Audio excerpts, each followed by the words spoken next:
Chair, the live streaming has now started, so I'll hand over to you. Going? Okay, good morning everyone and welcome to the Communities and Local Services Scrutiny Committee on Thursday the 25th of February. We'll start with introductions and attendance at meeting. I will go through the register. So Councillor Allen. Here.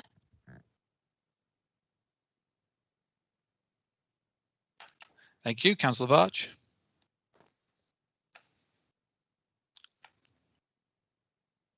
Okay, Councillor Cousins. Yep, Mike. Councillor Mrs. Cully. Okay, thank you. Councillor Mrs. Cully. Yep, all present and correct, thank you. Councillor Donoghue. Here. Councillor Durham. Here. Councillor Hazeldine. That's me. Councillor McCollum. Good morning, Chair. Councillor Tate. Morning, Mike. Morning. Good morning. And Councillor Wallace. Good morning, Mike. Can you hear me? I think the feedback on this is a bit slow for me. I didn't hear Councillor Wallace, but I don't know if it's my internet or everyone else's. Can you hear me now? I can see you. I can see you. Okay. I can hear you. I've had no apologies. We will keep an eye to see if Councillor Batch joins us later. We'll move on to portfolio holders. We have Councillor Dalston, Cabinet Member for Stronger Communities. Morning, Chair. Morning. Councillor Keir, Cabinet Member for Local Services. Good morning, Chair. Morning. Officers, we have Ian Thompson, the Assistant Director for Community Services. Morning. Brian Graham, Head of Environmental Services. Hi, morning. David Stanley, Assistant Director, Transport and Capital Projects. Morning, Chair.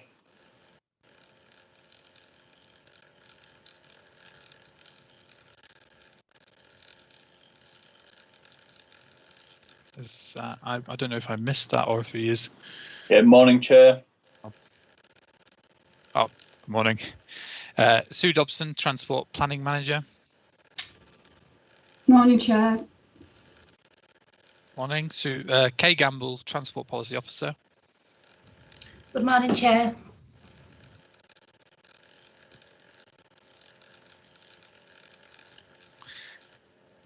I didn't hear anything. I don't know if anyone else did. Graham Hall, Head of Community Safety. Morning, Chair. Morning. And this morning we have with us Chris Knox, who is the Acting Chief Inspector. Morning, Chair. Good morning. Okay, do we have any declarations of interest?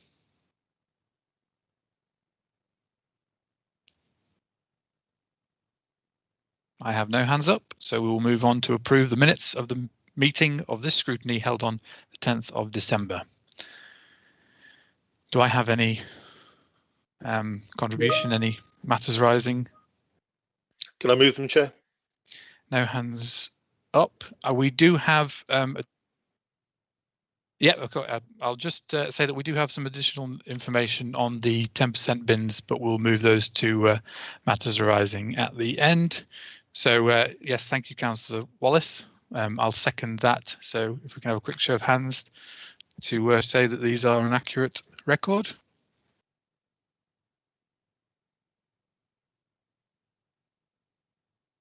Okay, moving on. Thank you.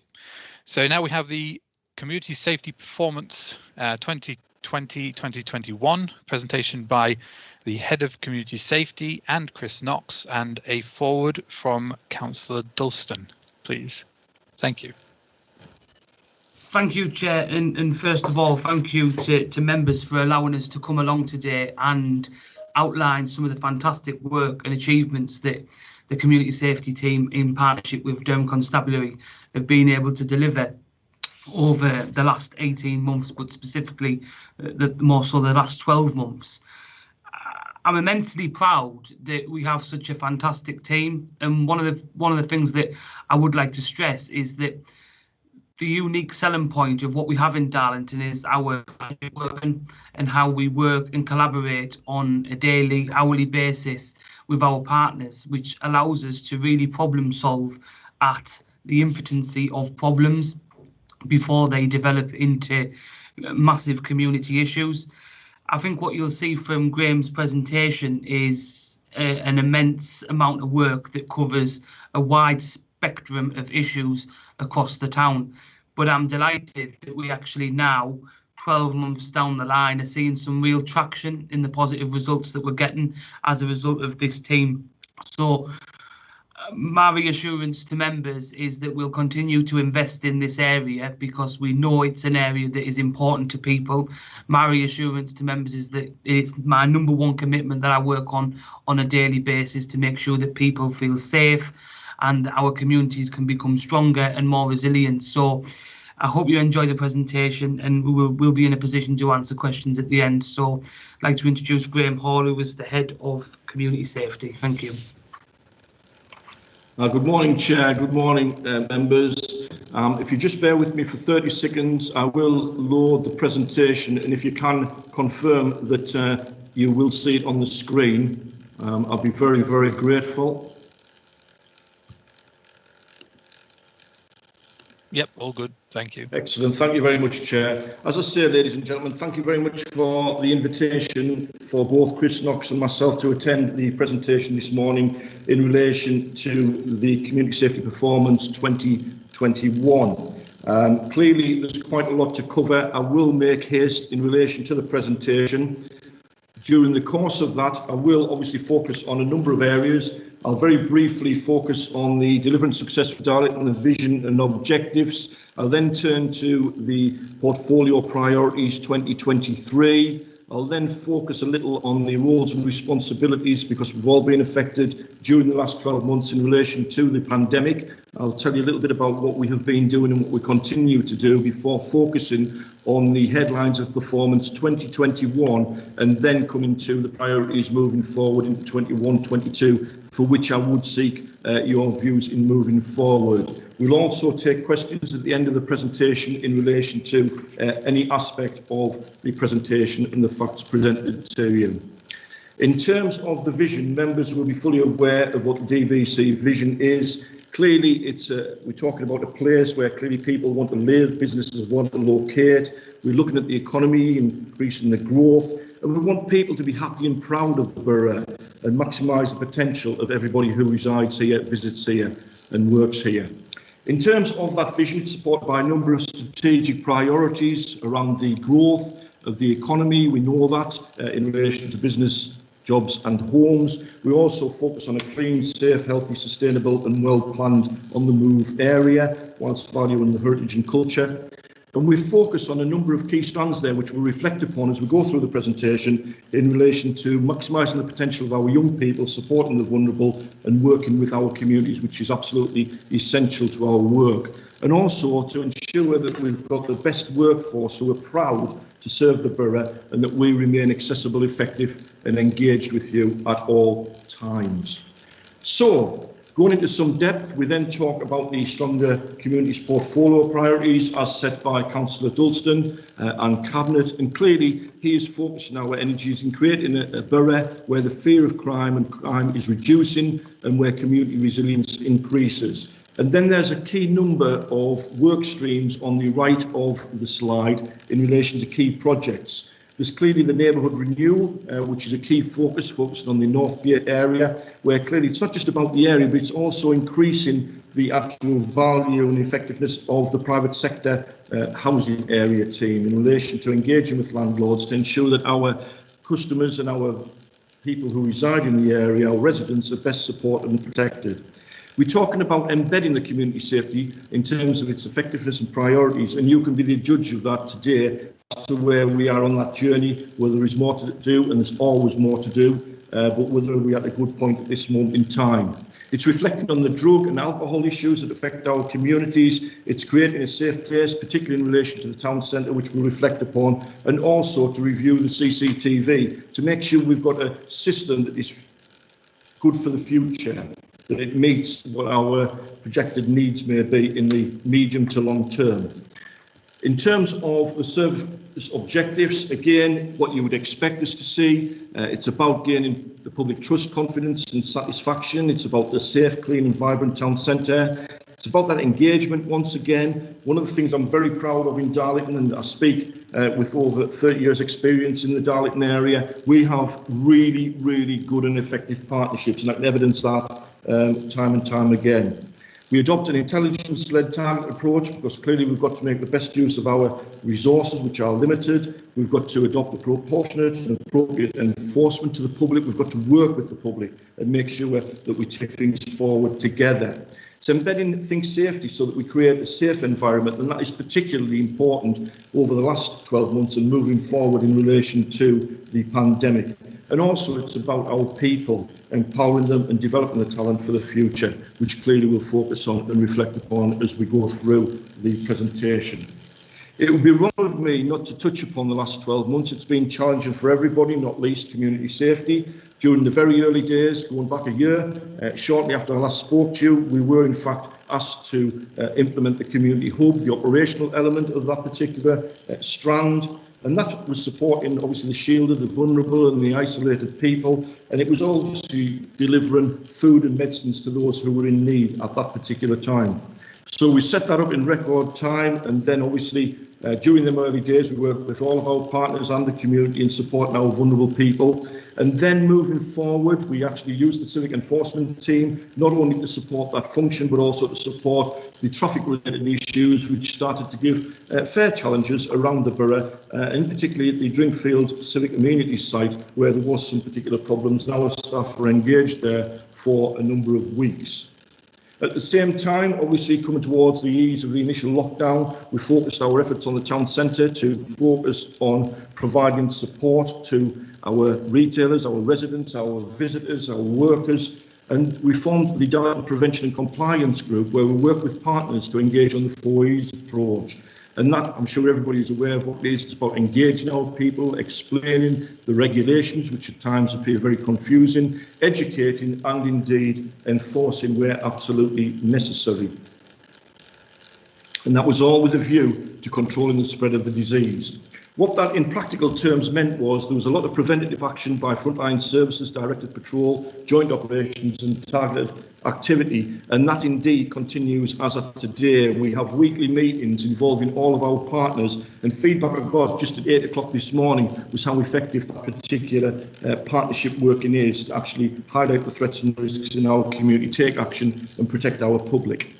Amid all that, over the last 12 years, it feels like it, over the last year, 12 months, clearly we've also undertaken our normal duties and responsibilities. So your work in community safety throughout that time has continued business as usual with the added challenges I've outlined. So, despite those challenges and reflecting on the last 12 months since I was here last, then clearly what have we actually delivered? But I've broken it down, as you see, in the actual presentation to all the business areas. And in terms of civic enforcement, you'll see that there's two areas on the slide.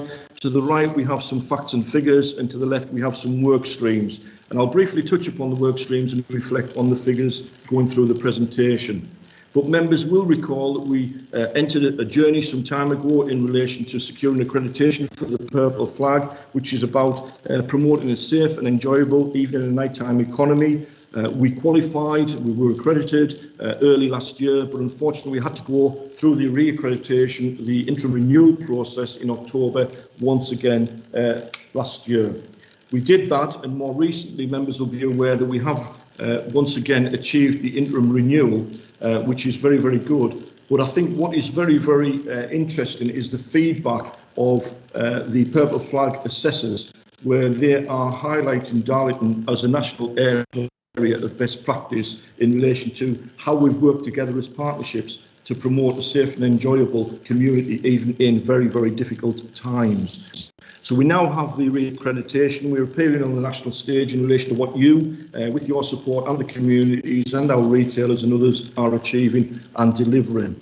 In addition to that, clearly we do have challenges occasionally in the town centre, and just to reassure you that in relation to those who unfortunately find themselves in a position where they beg on the streets, we have maintained our begging and homeless meetings throughout the pandemic. We meet on a regular basis, and that particular group looks at how we empathise with those individuals, how we engage them, how we educate. And we are in the process of signposting quite a lot of members who we actually see on the street to various pathways for relevant support. And I'm pleased to report to yourselves that going back 2 years, we had in the region of 20 people at various times presenting on our streets and begging. We now are down to below 5. And in terms of those 5, the partners take it very seriously to engage those individuals and ensure that the pathway into relevant support structures. That continues, and we're in the process of reviewing that particular strategy for the 1st of April to make sure it's fit for moving forward. In addition to the evening and nighttime economy, clearly that again focuses on the work of the Purple Flag, but we've adopted a strategy and action plan building on best practice here and elsewhere, and we're in the process of implementing that, taking that forward in accordance with the wills of the Purple Flag Steering Group, which obviously involves various members. In terms of civic enforcement, you'll be aware that the 5 key themes that relate to their role is antisocial behaviour, environmental crime, dogs, parking and abandoned vehicles. On the right of the screen, you'll see their workload indicators, how many incidents they've dealt with during the lockdown period, the breakdown of those incidents, the number of fixed penalty notices issued, and also the number of parking notices issued in various parts of Darlington as well. They continue to be involved in those particular areas, but just to bring out to members a couple of areas that I'd like to share. In terms of the environmental crime, I know that this is something that's challenged us for a period of time and continues to. We've adopted an action plan. We've completed 28 of the 48 actions, so we're well en route to completing some of those particular areas. The civic enforcement, despite the other challenges, they have engaged going round back lanes on a regular basis, highlighting and reporting areas where there is waste materials left in the back lanes, reporting it to colleagues in street scene who have removed it in record time. We are seeing some very, very swift action in relation to our back lanes. That's been supported by our local councillors who are very effective engaging in terms of reporting. We've also made good use of the Section 46 notices, which are notices that served on residents in terms of the responsible disposal of waste. I'm pleased to say that clearly an awful lot of people are starting to take notice, which is resulting in various people, including councillors, coming back and saying the borough is starting to get a little cleaner. And I was talking to a PCSO yesterday who has worked in the Northgate area for 10 years, and he's noticing the changes, which I thought was good feedback in terms of that as well. And then, of course, we have the investigations where clearly we are in a slow process with the courts at this moment in time with backlogs of cases. We have a small number of cases going to court, but clearly we have the investigating strand where necessary. In terms of the Public Spaces Protection Order, members will be aware and remember that we do have an order in relation to responsible dog ownership around dog fouling and control and responsibility around dogs around the borough. But what's more important, I believe, is that the working group, which is obviously being championed by Councillor Dudson, involving Dog Watch, is a great development because it involves some of the businesses, some of the partners around the borough in actually looking at the problems we face in relation to things such as dog fouling and responsible dog ownership, and they embarked on a number of actions to promote a safer and cleaner environment. In terms of CCTV and parking, again, you'll recall that throughout the year, we actually took the steps to actually acquire 6 deployable CCTV cameras. They have, in accordance with your information and intelligence, been deployed throughout the borough, and they are providing great reassurance to our communities, but also there has been notable reductions and some detections in relation to various aspects of crime. In particular, we deployed one of the cameras in a certain area where we had lots of secondary fires, and since deployment, clearly there has been a considerable reduction in respect of that. In terms of the deployable cameras, we're going to shortly increase it to 10. However, the 4 additional cameras are through Home Office funding and indeed are for the Northgate and North Road areas. But that will give us a total of 10 deployable cameras. In addition addition to that, we are taking forward our certification mark, which is clearly a demonstration of excellence within the borough. But to ensure that we achieve that, we're currently going through a process of actually auditing all of our systems to make sure they're fit for purpose and also they are managed correctly in accordance with the legal requirement from the Surveillance Commissioners. In addition to that, more recently, but in line with the plan, we are conducting a review of closed-circuit television, open surveillance in Darlington, to make sure that we've got the right cameras operating in the right places, making sure that we get quality products and images, that we give good value for money, and going back to what I said initially about making sure that we have a model which is fit for future-proof. Clearly, there's some very exciting developments in relation to CCTV, and again, to the right of the screen, you can see some of the actual figures which relate to the incidents that's been reported and recorded in CCTV over the last 12 months, the requests for police footage, and the various other elements of business that they deal with. And I know from a scrutiny point of view, members receive regular updates monthly in relation to the various newsletters.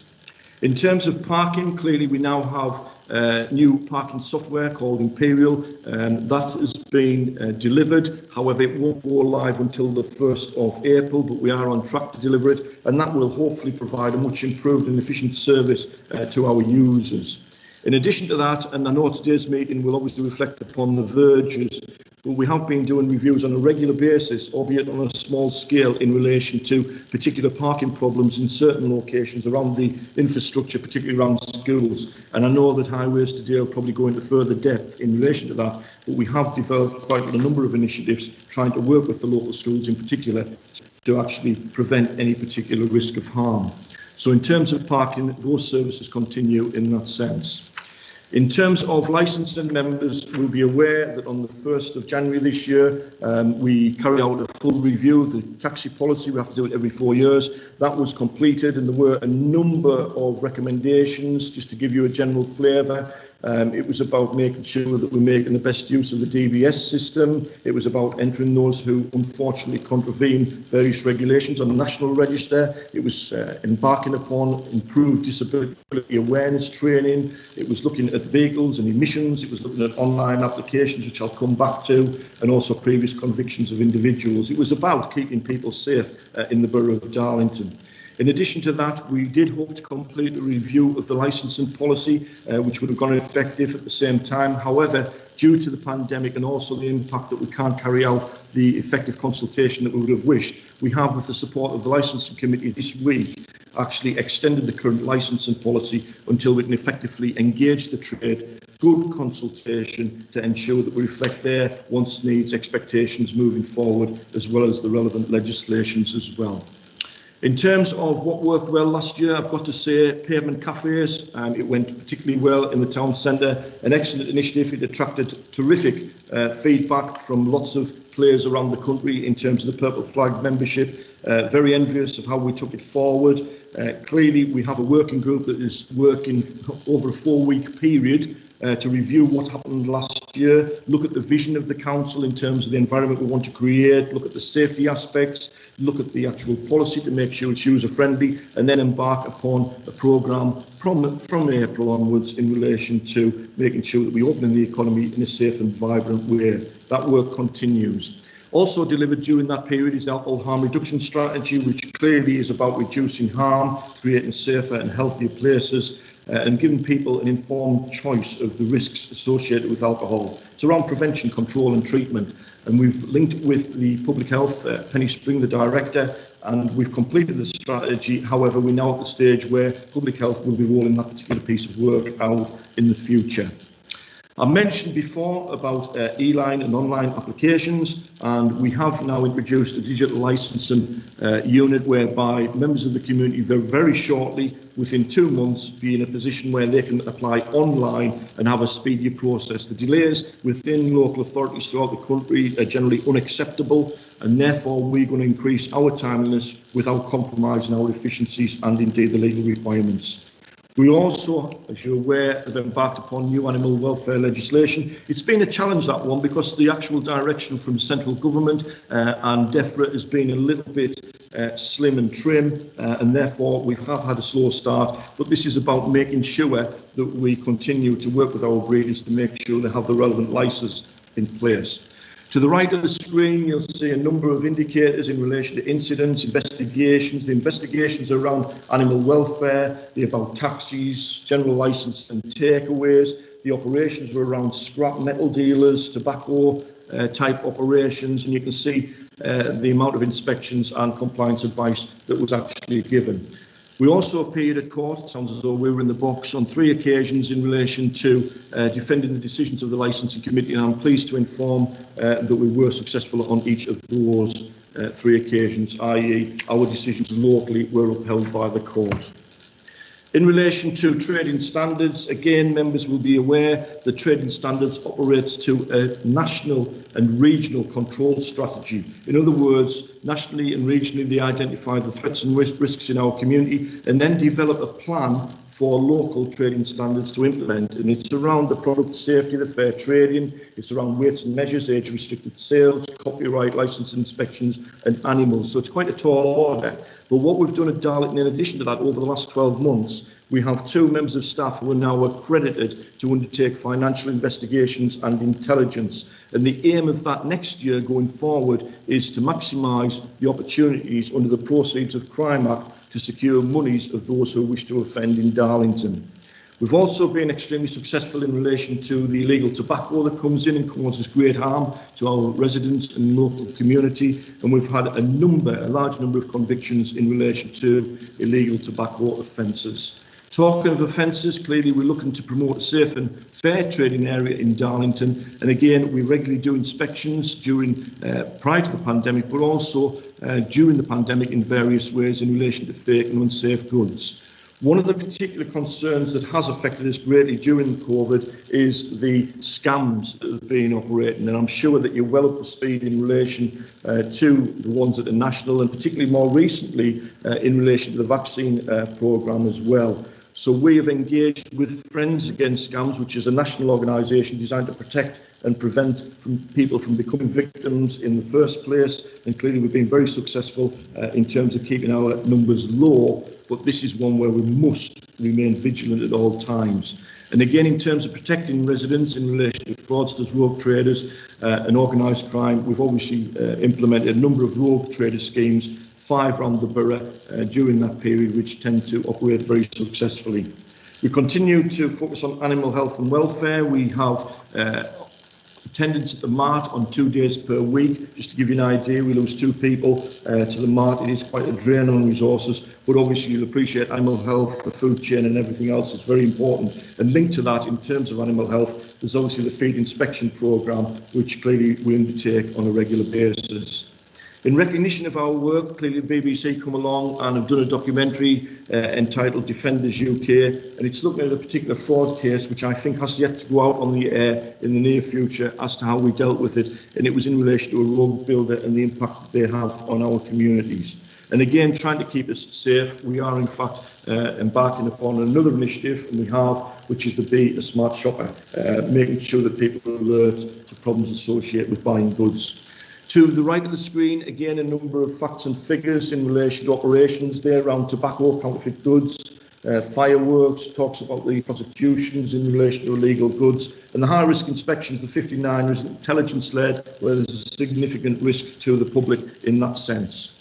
Moving to private sector housing, again, lots of exciting developments and a considerable amount of funding coming from government to support various initiatives, including the Warmer Homes 4 project. That clearly is a project which is focused on obviously improving health and housing conditions. It's about the purchase of boilers, gas connections, heat pumps, and also tackling food poverty as well.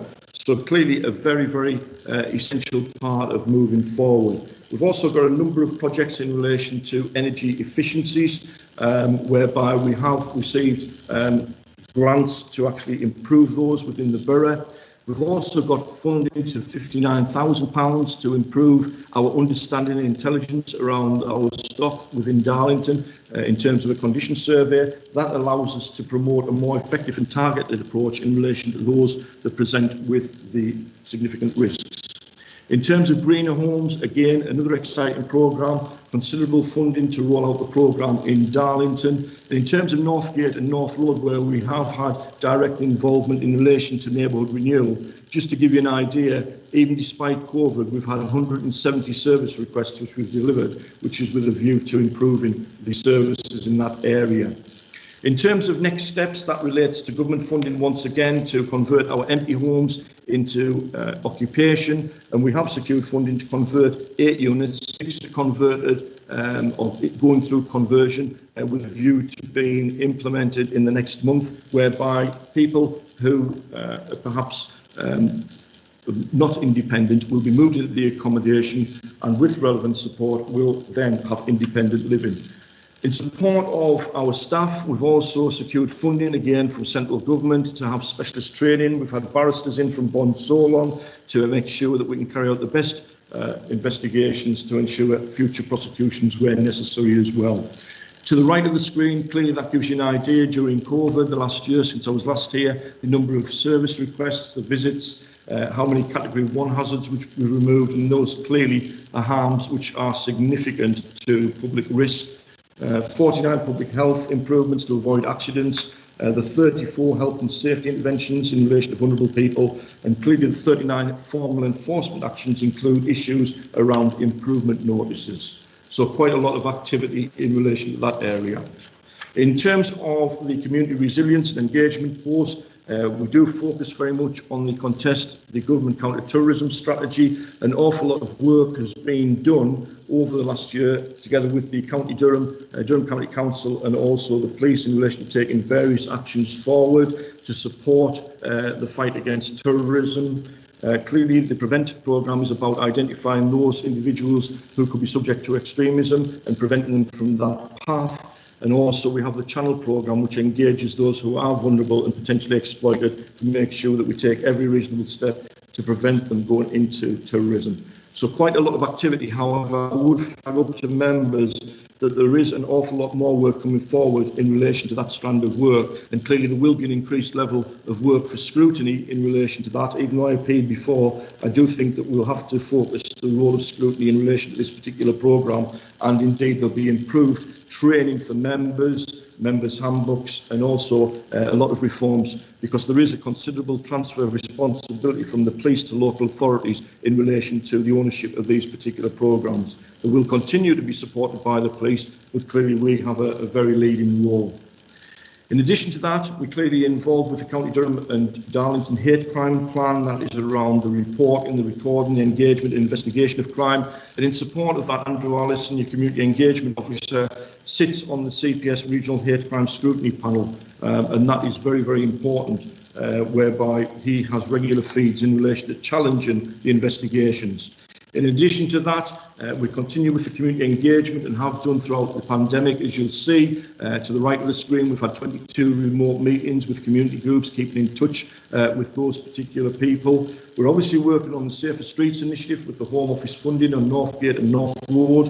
During the period, which is from the September time, we've conducted, when I say we, the police community support officers have visited the area, the homes, 330 occasions. We've had 32 properties that have been target hardened, i.e. locks and security improvements, and we also have 48 that are complete, and we have to complete them all by the 31st of March. In addition to that, I'm delighted members will know that we've received further funding for additional target measures within those areas around crime prevention packs, CCTV and other environmental improvements. In terms of the Eyes and Ears, that's a community engagement programme using a virtual street. Andrew Allison has been working very closely with police colleagues in relation to the Confidence Academy, and I know that in the region of 23 councillors have already received training in this respect, and I would urge those who haven't to please engage, because it's all about the eyes and ears in your community, identifying those things which you just think that doesn't look right, then reporting it to the relevant agencies for attention. In terms of road safety, we've worked very closely with highways in relation to the schools. We've received funding from PCVC, Police Crime Victim Commissioner, and also others in relation to packs, which comprise of banners, reflective jackets and material that the schools will be able to use when we actually come out of the lockdown situation and when the schools are ready. In terms of PSAC, health and safety, we continue to support the events, looking from the safety element. And in terms of communication, we try to be better at this, and this clearly is a strong desire of Councillor Dulston in relation to being more open and transparent. We've had 37 press releases during that time, 61 on social media, and as it shows down the right-hand side, those are the stats supporting these particular areas. The one that I haven't mentioned, I was delighted that Scrutiny members joined us on the 10th of February, was in relation to county lines. County lines is organised crime which involves the exploitation of vulnerable people to promote the distribution of drugs. We have had a small number of incidents in Darlington. The police have been very quick to tackle that particular problem and ensure that those responsible are arrested, charged, and the lines are taken down.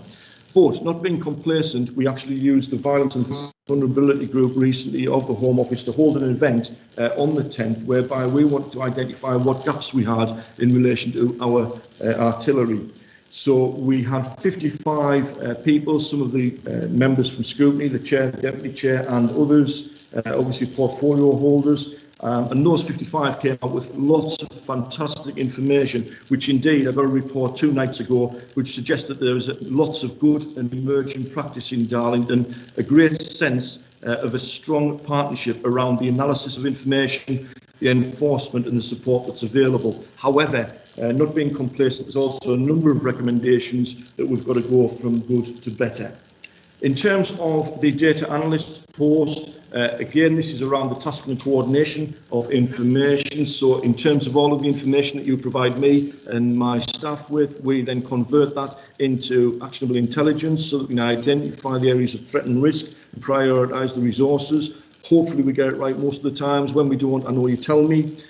From that, clearly we've got to focus on those areas, and as you'll see on the right of the screen, we have developed 32 profiles which has been completed during the last 12 months around concerns and complaints, ASB, crime, environmental incidents, and that is all with a view to actually problem solving. So when we talk about local problems, we've all got to think very carefully of what we can individually, collectively do to tackle those problems and reduce the demand on what is our limited resources. I'm not asking for one moment for more resources, but what we've got to do is we've got to reduce that demand through effective problem solving. And to support that particular process, you have what is classed as your MAPS group at Darlington, which is your Community Safety Partnership Multi-Agency Problem Solving Group. So when we talk about things such as the damage which has been unfortunately caused to trees or the uprooting of trees, this is something that I'd like to take to the multi-agency problem solving group. So what can we do to think differently to prevent the theft and damage to trees moving forward, as an example? The data analyst obviously completes lots of data returns to keep us focused in relation to threats and risks, and also where we're doing well or not so well. And in terms of that, we are making sure that we capture all the relevant data moving forward for the Purple Flag Initiative, which will come once again. In terms of Akuma, this is a geographical mapping package that the police and we use for briefing purposes. Basically, it's looking back to what was, and some members might remember, the map on the wall with pins. It identifies very quickly where your threats and risks are by colour codes. It relates to antisocial behaviour and damage incidents, and we focus on those particular areas. And also, it would be remiss of me not to mention that the data analyst has supported the prevention and compliance group data requirements, which are significant throughout the borough. In addition to crime and disorder, and the slide unfortunately is a little old now, it's December 2020, so what that means basically, it's crime and antisocial behaviour and incidents that have occurred between the 1st of April last year and compared with the same period the year before. And we see that when you compare those years, and I'm now up to January, I've got the numbers today to the meeting, crime has now in fact reduced 18% in Darlington, a reduction of 1,911 incidents of crime. I think that's very important because that represents all those victims. The incidents are now down 10%, it's a similar number. And in terms of ASB, there was an increase of 5%, which related to those incidents that are highlighted below. However, I'm pleased to report that we're now just 1% above what we were when we compared with the year before, which equates to 43 incidents. In the town centre, as you'd probably expect, crime and disorder and antisocial behaviour is significantly lower than what it has been in previous periods, but we now must focus going forward, ease of lockdown, to make sure that we keep our levels as low as what we possibly can. At this moment in time, I'm now going to hand over to Chief Inspector Knox just to focus on the values and vision and focus on some of the areas which clearly you may find interesting. Chris? Okay, thank you very much, Graham. Very comprehensive as normal. Good morning, Chair and members. Again, I would just like to start by thanking you all for the opportunity to come here today and just sort of give you a flavour of policing over the last 12 months. So, as Graham's already stated, on the left of the screen is the police Durham Constabulary's values and vision.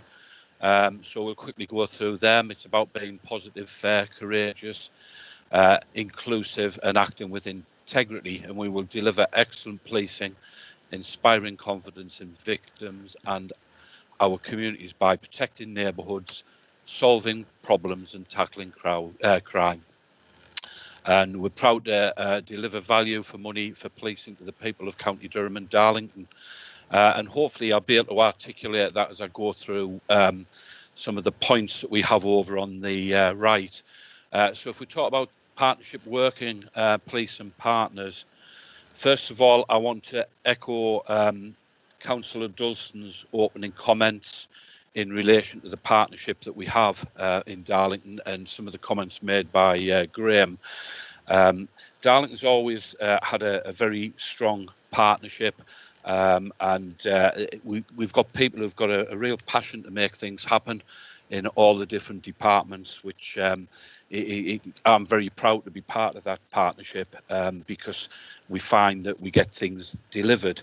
And I think for me, it's especially prevalent during the pandemic, where business has been as usual with ongoing projects, bringing new projects on board, and the work that we do with the prevention and compliance group in relation to COVID breaches is excellent.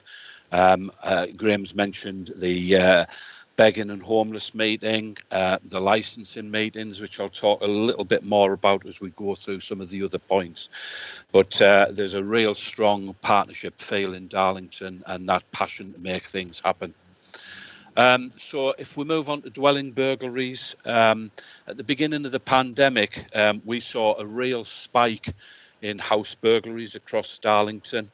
And in April, if we continued in the vein we were heading for a 68% increase year to date. So if we'd done nothing about that spike, we'd have been 68% increase in burglaries now.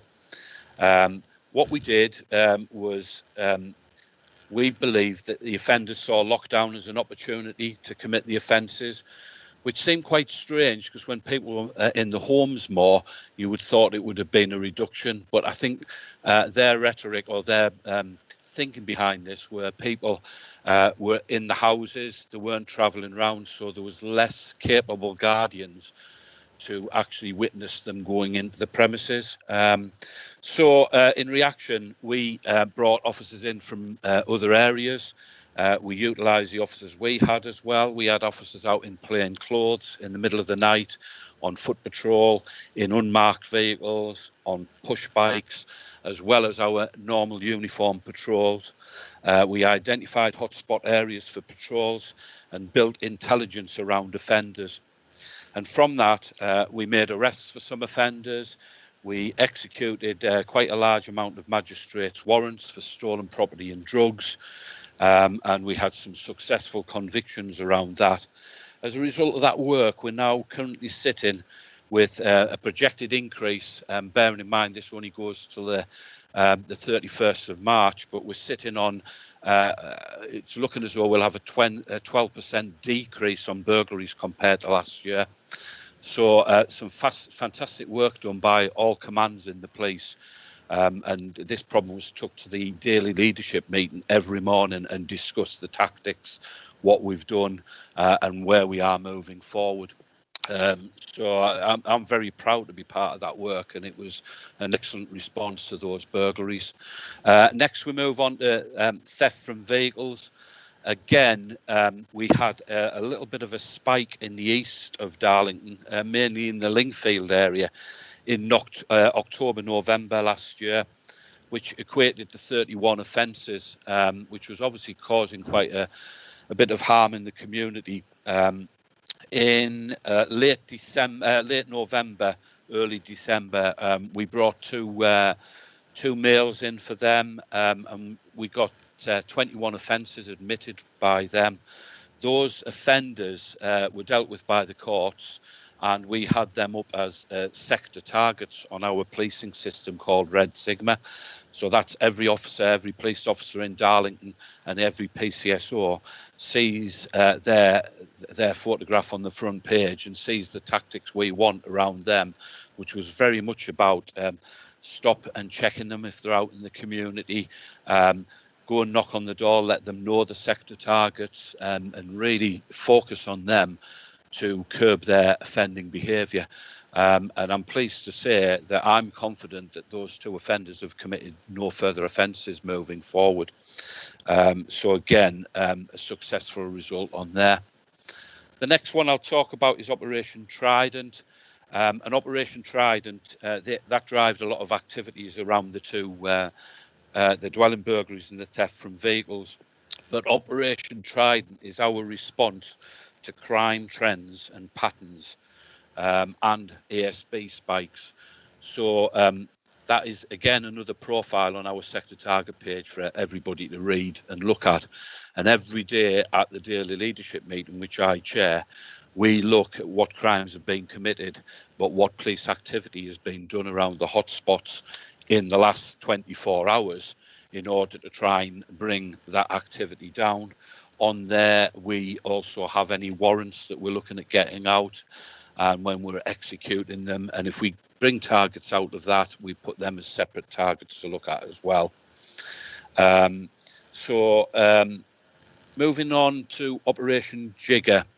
Operation Jigger is the police response in Darlington to the brothels, which we've had seen a spike of in the last few years. And I like to call them in Darlington pop-up brothels, which a lot of people find quite amusing. But what we've got in Darlington, we have got some of our landlords who, private landlords who've rented the houses out in the past as normal properties, and they've had damage caused to them, and it costs them a lot to get the properties back up to scratch.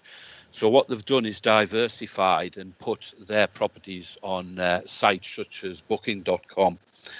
And when they put them on those sites, when you speak to the landlords, most of them would say that they're doing that to attract people who are working in Darlington, whether it's builders, electricians, that type of person. So 3 or 4 builders might rent a house for a couple of weeks, a month, and it's actually cheaper than putting them up in hotels for the businesses. But what seems to have happened is Eastern Europeans have tended to rent these properties and run them as brothels. And what we find is, from a policing perspective, a lot of the time, by the time we find out, we'll go around the addresses and these people are moving on, if not already moved on that day or the next day. Actually looking for offences on brothels is quite difficult, believe it or not. And a lot of the issues they cause is antisocial behaviour to the neighbours that live in the locality. However, we started to look at this as a slightly different problem at the beginning of this year, and we did a lot of work with our intelligence unit, quite often the girls that work in these houses are victims of modern day slavery and human trafficking. So we had a real sort of focus on the girls that were working in the premises by trying to identify their vulnerabilities and offer support to them. So we focused on one address in Darlington, and through the actions we did, we've disrupted and displaced that particular group. We had 4 arrests made, 4 arrests out of that for exploitation and prostitution, which has had a real positive effect, because to my knowledge we've had no further intelligence in relation to any of the other addresses being used for such activity since that time. Two of the females that were at the address have been, we're looking at them as potential victims of modern day slavery. The investigations ongoing into that, but I think that was a real positive piece of action, and certainly the work that we've done there is looking at being replicated across the rest of Durham Constabulary for similar issues. Moving on to Operation Endurance, which is the police response to off-road motorcycles, which we're not alone in Darlington, but this is a perennial problem. I was going to say across Durham Constabulary, but I think it's across most police forces. A number of years ago, I did quite a bit of work around this, and as a result, I became the force lead for off-road motorcycles. We always in Darlington have a profile on our Red Sigma system where people can put updates on, and we scan the off-road motorcycle jobs on a daily basis. And that's the enabled inspectors and the sergeants' role, and we look for enforceable action out of those incidents that have occurred.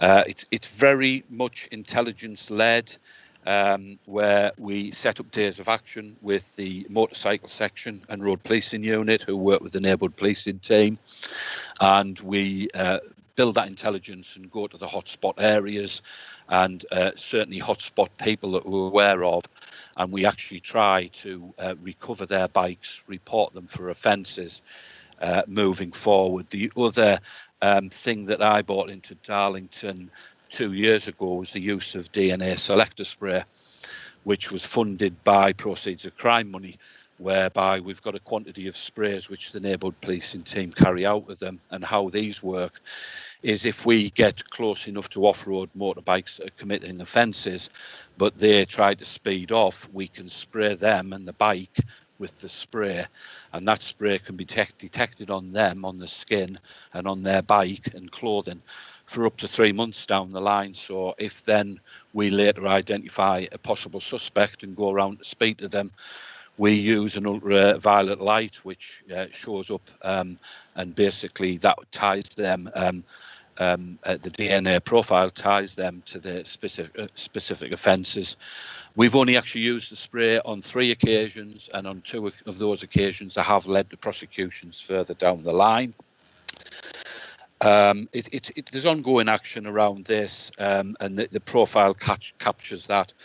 Also, I don't know whether any of you saw the media that I did, sort of the back end of the year, which was supported by Councillor Dulston, where we did some filming at one of the scrapyards in County Durham, where we crushed 6 of the bikes that had been seized. We can only do that under certain circumstances, but I think that sends out a powerful message. And the message was, if you're prepared to ride illegally motorcycles in County Durham and Darlington off-road and commit offences, this is what happens. So we filmed the bikes before they were crushed and the full crushing process, and then the little cube at the end of it, which I think was quite impactful. That action was also supported by the PCVC's office, and it's something I've been trying to achieve for about 4 years, but we managed to achieve at the back end of the year. And there is an appetite moving forward to do that again later in this year. So hopefully we'll be able to do that moving forward. After Op Endurance, can we talk about COVID and the policing abstractions? Currently, across the whole of Durham Constabulary, the abstractions on staff are low, which is really good. However, if we go back to the back end of last year, due to the nature of policing and the fact that we've continued with policing as we always have, we got hit quite badly, and some of the shifts were quite badly affected, some of the response teams with over 50% of their staff off. We've managed to get through that, and we've utilised staff from other areas, and we've also supported other areas when they've had issues. It's definitely changed the way we police in terms of personal protective equipment and also the COVID enforcement. So Graham's articulated very well the reduction in crime. However, the impact that COVID has had and the workload that that's given us alongside that has also been a challenge moving forward. To date, we've definitely issued over 240 fixed penalty tickets for COVID breaches in Darlington alone since the first lockdown. Alongside that, we've also arrested people for breaches where it's been appropriate, where the offences have been more significant, or they just haven't listened to the COVID advice and accepted the fixed penalty ticket. We've gone on to arrest. But I would like to articulate that policing's been as usual. If there's any crime spikes, etc., we're really on top of them. The other thing that we need to consider, and we've already started this, and Graham chaired the first licensing meeting this week, because we haven't had some for a number of weeks due to all the licensed premises being closed. But already we've started to plan with resources for the opening up of pubs and the clubs moving forward. Also on the back of that, at Darlington, we have a sector target, which is a nighttime economy profile, which will be getting put up as the licensed premises open up. One of the projects we started just before the closure was Block-It Spray. There's clearly an issue with drugs, cocaine in the town centre, and the Block-It Spray is used by the licensed premises, on the toilet systems, on the toilet roll holders, where people quite often snort the drugs from. And this Block-It Spray basically solidifies the drugs and makes it impossible to take them. So that will be rolled out as the pubs open up as well, which is a very positive thing for Darlington Town Centre, as well as some of the other activity we've got in the nighttime economy profile to look at reducing violent crime and drugs in the town centre. The next area is the neighbourhood team's agility and enforcement. During the pandemic period, or before the pandemic period, let's say we had a diary car which we had to police on a daily basis as a neighbourhood policing team, which was 3 cars a day, which had a significant impact on the policing of the neighbourhood policing team, and that had been going on a number of years. That has now gone to what we call the volume investigation team at headquarters, and although we get some inquiries out the back of that, it has reduced our workload from incidents dramatically. So we've now moved to a position where our officers have become much more focused on enforcement. We no longer have staff dedicated to the cars, and we're looking, our team look at building intelligence and executing warrants, magistrates' warrants on areas within the beats that the staff work on. And that's important because, to me, if we are executing warrants and locking people up for stolen property or drugs, it's imperative to me that my beat officers are actually dealing with those prisoners so they're aware of the people who live on their patch. So we're much more enforcement focused moving forward, and I'll talk about the warrants as we move down. The COVID fixed penalty notices and warnings, I've touched on this initially. Initially at the start of COVID in March last year, and it's still there, but we go much more to enforcement quicker. But the model was to engage, explain, encourage, and then enforce. So at the beginning of the pandemic, there was less fixed penalty tickets given out. But it's our firm belief that the public are aware of the regulations now, so we move much more swiftly to enforcement in most cases. So as I stated earlier, there's over 240 fixed penalty tickets issued in Darlington since the beginning of lockdown, which equates to about 1/3 of the tickets that have been issued across County Durham and Darlington, and then arrests for breaches where appropriate. And recently, over one weekend, which was a very busy weekend, we had 53 fixed penalty tickets issued and 3 persons arrested on that one weekend, which was extremely busy for us. Moving on to magistrates' warrants. Since the beginning of the pandemic, all our commands, so response, neighbourhood policing team, CID, safeguarding, we've worked really well, and we've focused very heavily on keeping the streets of Darlington safe, and we've executed in excess of 90 magistrates' warrants since the beginning of lockdown for a wide range of issues. And to me, that is a massive amount, and it really shows the commitment from Darlington Police on this.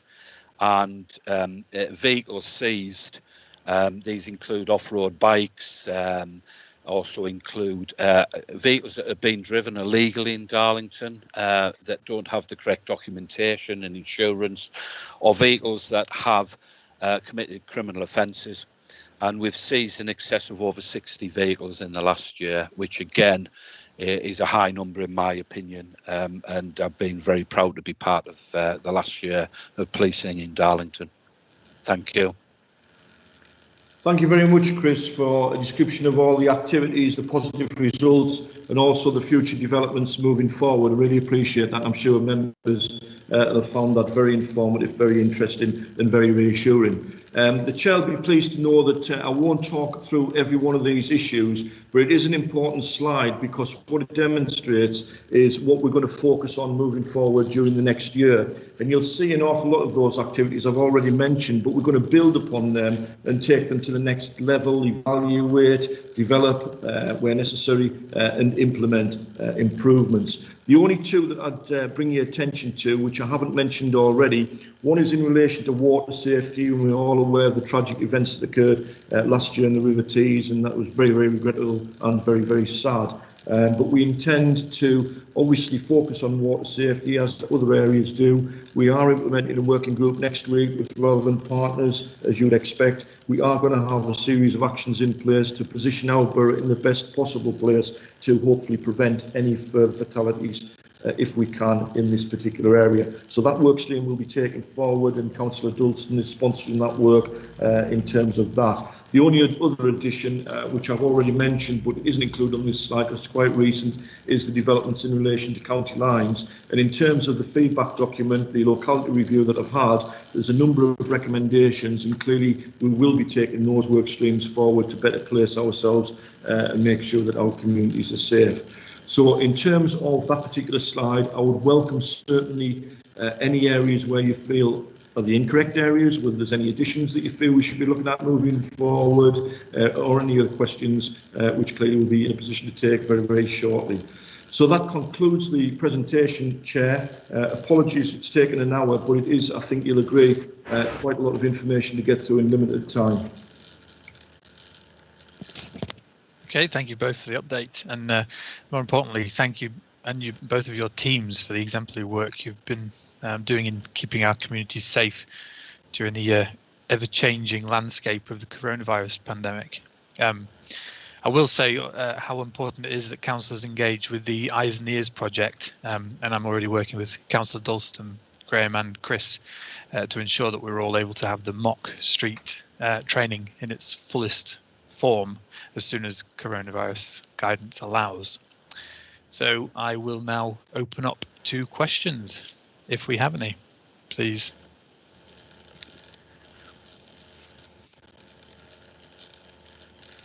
Okay, I'm just going to go from as it appears on Teams, so apologies if it's not in order, but I have Councillor Tate. Thank you, Chair, and thank you to Graham and Chris for that in-depth update. I've got a couple of questions, so just stop me if you don't want me to ask any more. Firstly, on number one, which was civic enforcement, I just want to ask about the back lanes. I know that my colleague in Bangkok and the Cells has increased fly tipping. I'm not sure what else we're going to do differently to stop it, because it's generally commercial people. If that makes sense, you know, charging people to then dump their rubbish. I know that gates have been talked about in previous months, but nothing's really happened. Put that down to COVID. Secondly, dog fouling across Eastbourne is horrific. It's an issue in almost every street. So what are we doing about that? I'll start with them two and then let anybody else come in if that's okay. Is that okay? Absolutely. Do you wish me to answer, Chair, or Councillor Dalston, who's taking the question? Well, I guess it's up to all three of you. Probably not these questions for Chris, but if you want to go, Graham, and I might give some commentary on a few items. Yes, thank you, Councillor Dulston. In terms of those particular issues, Councillor Tate, we did in fact reflect on all the issues that's been raised by yourself and others in relation to the problems with back lanes. As a result, we had, if you like, the action plan delivered over the last year. As I said, there was 48 actions. We've completed 28. Talking more directly, that relates to various preventative activities. So what we are doing with your civic enforcement officers, despite the challenges, they are proactively tackling back lanes. They are going into the back lanes. They're identifying where waste is obviously being dumped, where people aren't being as responsible for the disposal of waste where they should be. They will clearly identify that for action within a very quick period to get it removed. So the idea is to remove the rubbish very, very quickly, and we are seeing results in terms of that. I know Brian's in the meeting, but Brian and Ian have obviously, through the portfolio holders, commissioned a team to ensure that waste is removed as soon as it's reported. So we have been more effective in relation to that particular aspect. In terms of the Section 46 notices that I mentioned, again, that is targeted in those areas where we have grave concerns about waste. We are engaging with the residents to ensure that we educate them in relation to their responsibilities in relation to the correct disposal of waste. There has been some work which I commissioned via the data analysts to determine whether we've been effective in those areas or not. And what I can report is in the areas where we looked at, and I can't tell you exactly what those areas were, but there was about 5 areas, and there has been notable reductions in relation to the number of fly tips in back lanes. In addition to that, obviously street scene and also the civic enforcement are working together in relation to where we've got any kind of identification or investigative strand so that we can take action through interview process to take people to court if necessary, if we have the evidence in relation to the enforcement angle as well. You also have the closed-circuit television systems deployable at your convenience in accordance with your information intelligence. So we can deploy those where there are suitable facilities to support the infrastructure, the electric i.e. And where we can, we'll ensure that we capture evidence where possible and take proceedings. Fly tipping continues to be a challenge. Clearly, there has been success in some areas, but it continues. As of today, I've had 3 reported to me, which we will investigate. We will hopefully secure evidence, and if we can, we'll take positive action. But it's something where we need good flows of information and intelligence to where the problems are occurring. We need to work with our partners in relation to whatever kind of remedy we can take, be it in relation to evidence through CCTV. The intelligence information is definitely the best source of results, i.e. you identify people or members of the community identify people, and I understand the reluctance, but clearly we want people to report the information, support it with evidence in terms of statements where possible to take people to court. In addition to the dog fouling, I think that that's a very, very interesting development. What I have noticed personally is I have noticed a small number of reports increasing recently. So if you ask me how many, for example, there was 3 reports of dog fouling today in the borough, there was probably 3 or 4 earlier in the week. So I think we are getting more reports of this. I would urge people to report it, because if we don't get an accurate picture, we can't prioritise the resource in relation to the areas where it's occurring. Clearly, we will investigate. There was an offence at court earlier this week where somebody obviously was found guilty in relation to those particular offences. And I can't remember the exact outcome, but it was obviously a fine that was imposed on the person in relation to the terrible behaviour, I've got to say. We continue to engage through the Dog Watch group. I'm very, very, as I say, enthused about that group to look at how we can more effectively tackle the problems around dog fouling, where is it occurring, what initiatives can we introduce. We've introduced bins in certain areas whereby we're encouraging good, responsible ownership in relation to that. But there are those who offend, and when they offend, we need that information. Who is it? Where is it? Can you tell us in confidence? Can we work with the community? Can we target those areas? Can we use CCTV? Can we use spotters, people keeping observations? There's lots of different tools in the bag. I think that the amount of incidents at the moment is lower than perhaps you might think, but that's the reported incidents. You might tell me that we've got a bigger problem than what we're aware of, and Andy Wood, as your dog warden, is clearly going to be tasked and is tasked on a daily basis to actually patrol those areas, engage dog owners to educate and report. Chair, if I can just come in at the end of that, just to give my commentary that, you know, I've put a lot of pressure on both the police and community safety on these repeat offenders, the people across the borough that hurting us, you know, these commercial fly tippers. And I think the approach that we've took recently is been really, really positive. You know, we made no mistake or apologies that we crushed the vehicle last month, and that had a massive impact to that particular organisation, and we'll continue to do that because that's the only way we will disrupt these people who continue to destroy our neighbourhoods. So I'm very focused on doing very complex investigations and looking at all potential avenues to disrupt this activity. Second one, just to home in on what Graham said, we're starting to see some really positive results, and we had someone in court for dog fouling, as Graham said this week, £259 they were issued. It's not a great deal, but actually they've been took through the court process, and people may think that dog fouling, no action is taken. Well, it is, and we're changing our approach. And you know, if you know, the media are on, you know, please take the soundbite away that we are taking it extremely serious. Never have we over recent times had so many positive actions in relation to the people who are destroying our area. So, you know, the commitment is that the pressure will continue to be applied in these areas. Thank you to both of you for them responses. No one's commented on the gate situation in regards to alleys. Is that still being talked about or considered, please? Yeah, so I'll take that, Chair. In relation to myself and Councillor Keir have been very clear that we will explore every different avenue to deal with the issues of back lanes and fly tipping. Now, I can talk to members about the scientific reasons behind why gates are not necessarily as effective as people may think. We look at our colleagues in Middlesbrough and Hartlepool who have back alley gates, and it's not as straightforward. Since those gates were actually introduced, the legislation has changed slightly, so it's not as straightforward as just putting gates up at the end of an alley that it once was a few years back.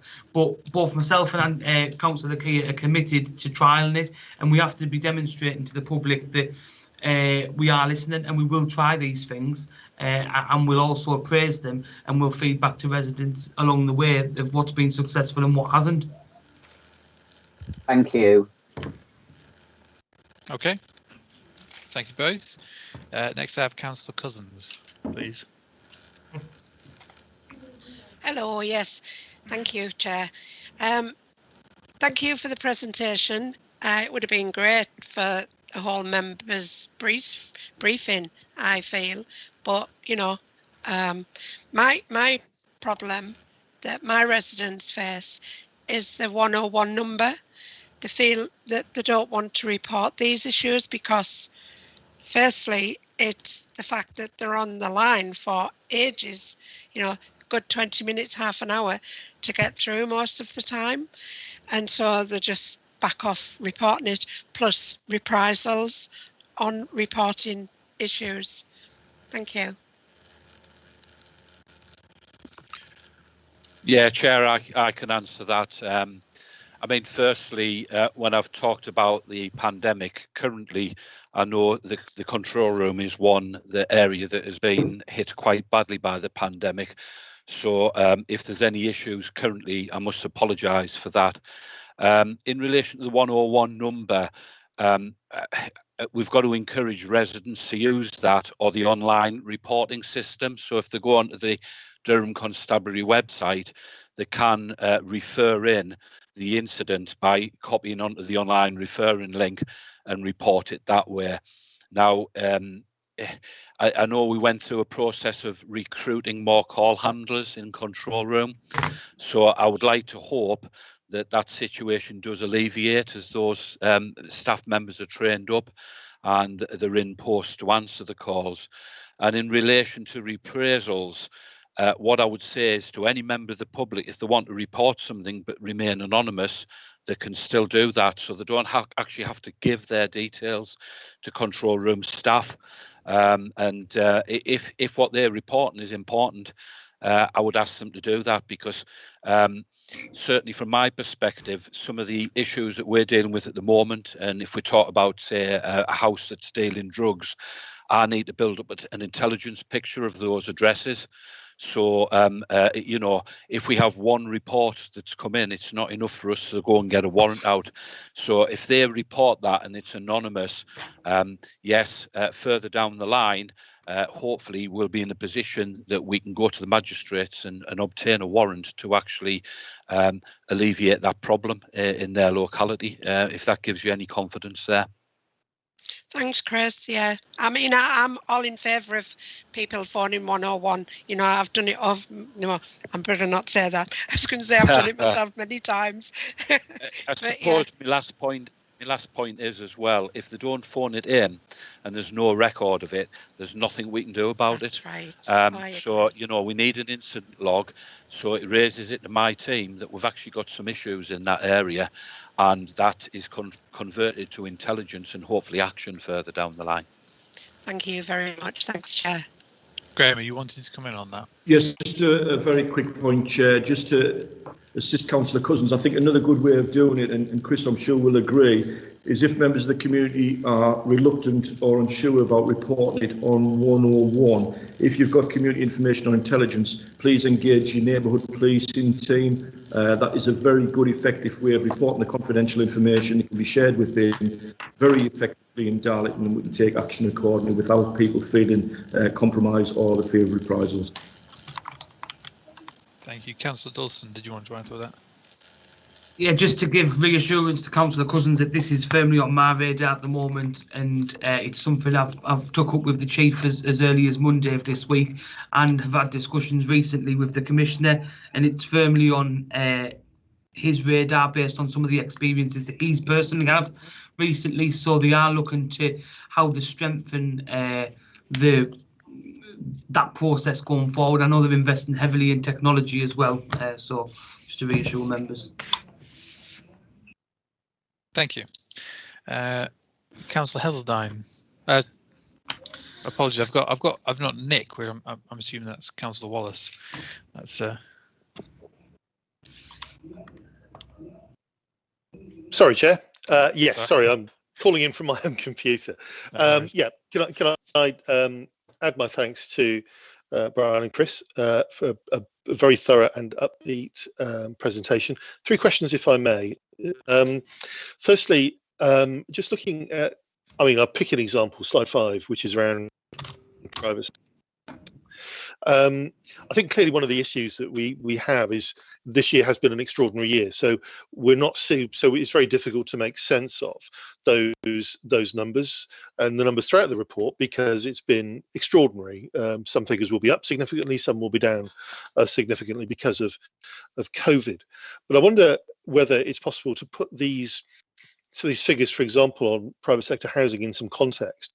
Because what we need to know, and maybe this is where the housing stock condition survey will come in, is what is the level of need out there?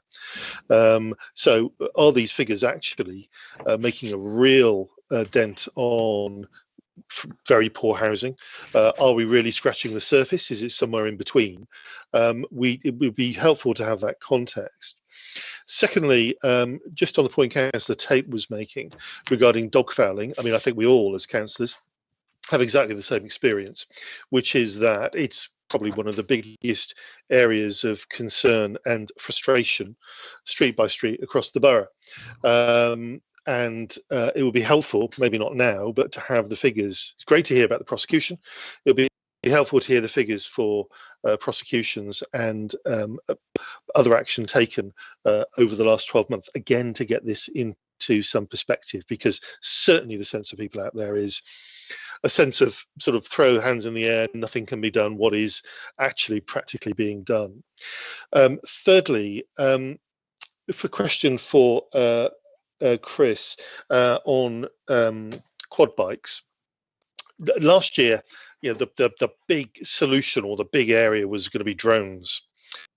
And I wonder if you can provide an update on drones for this year, because like all of us across the borough, we've got a real problem with quad bikes and scrambler bikes and drones. You know, we had one member of staff, I think police staff, trained.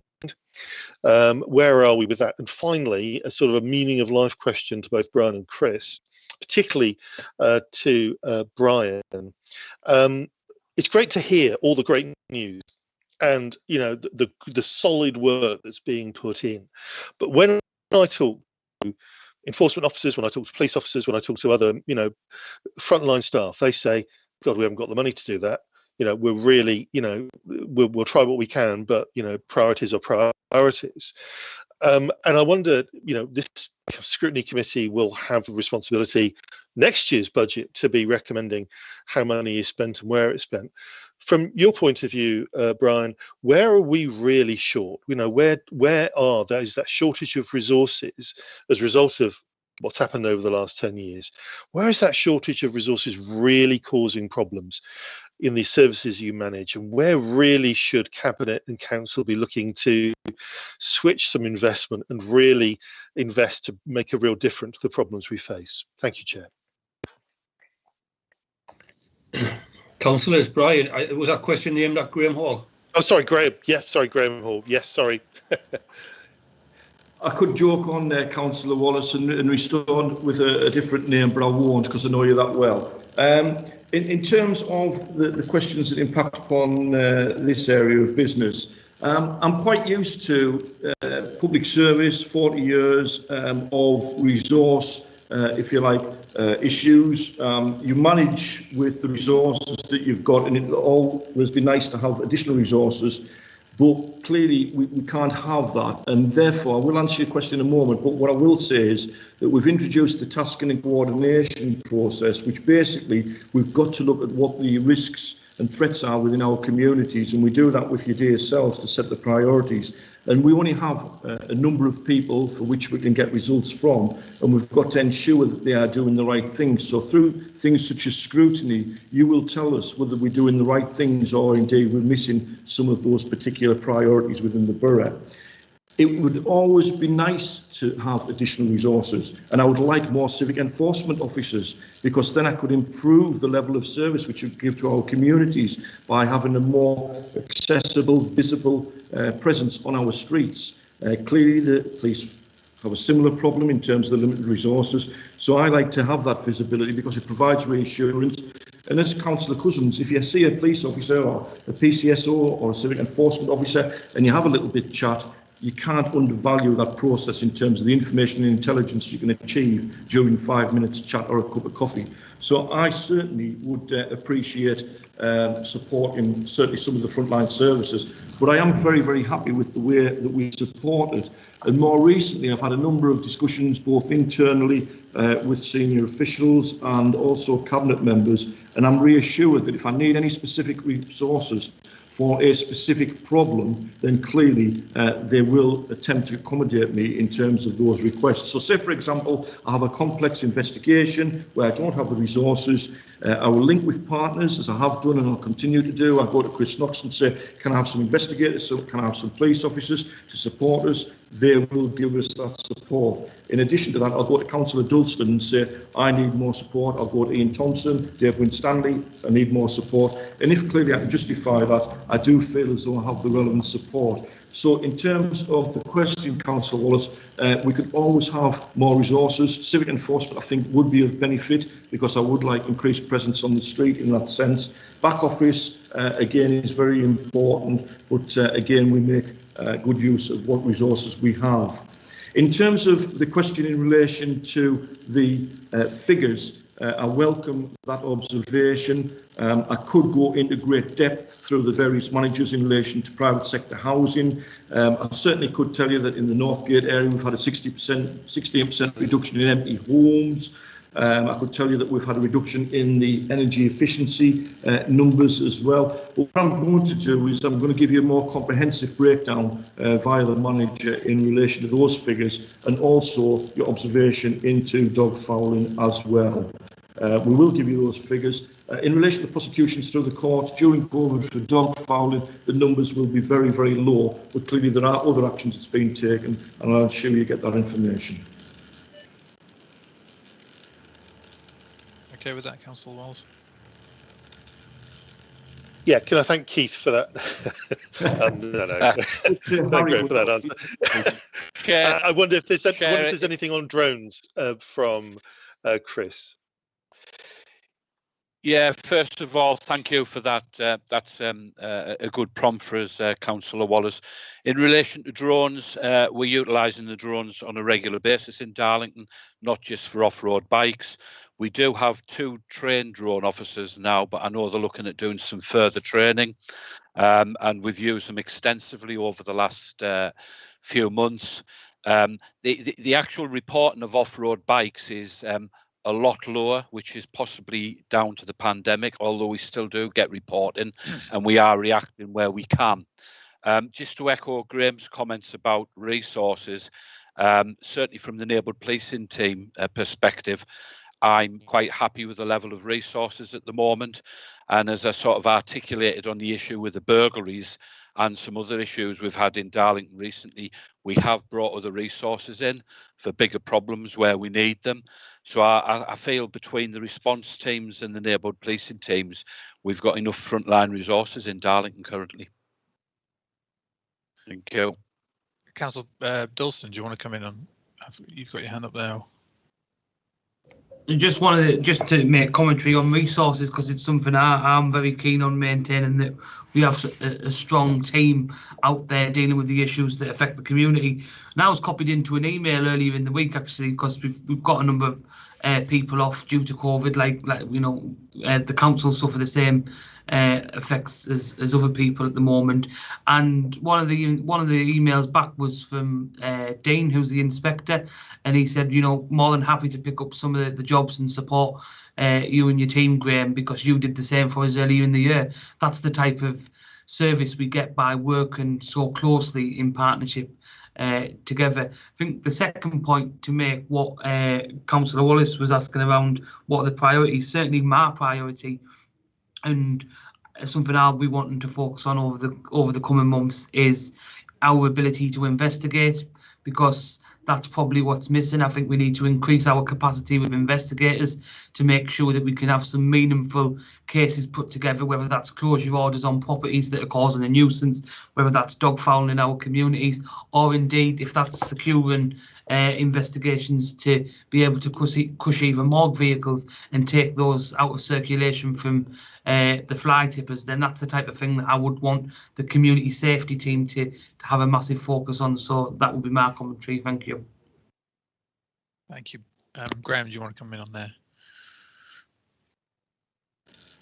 Yeah, thank you, Chair. Just a final comment for Councillor Wallace. Just one of the areas that I do feel where we need to position ourselves for the future is in relation to the government's contest programme, which I mentioned earlier.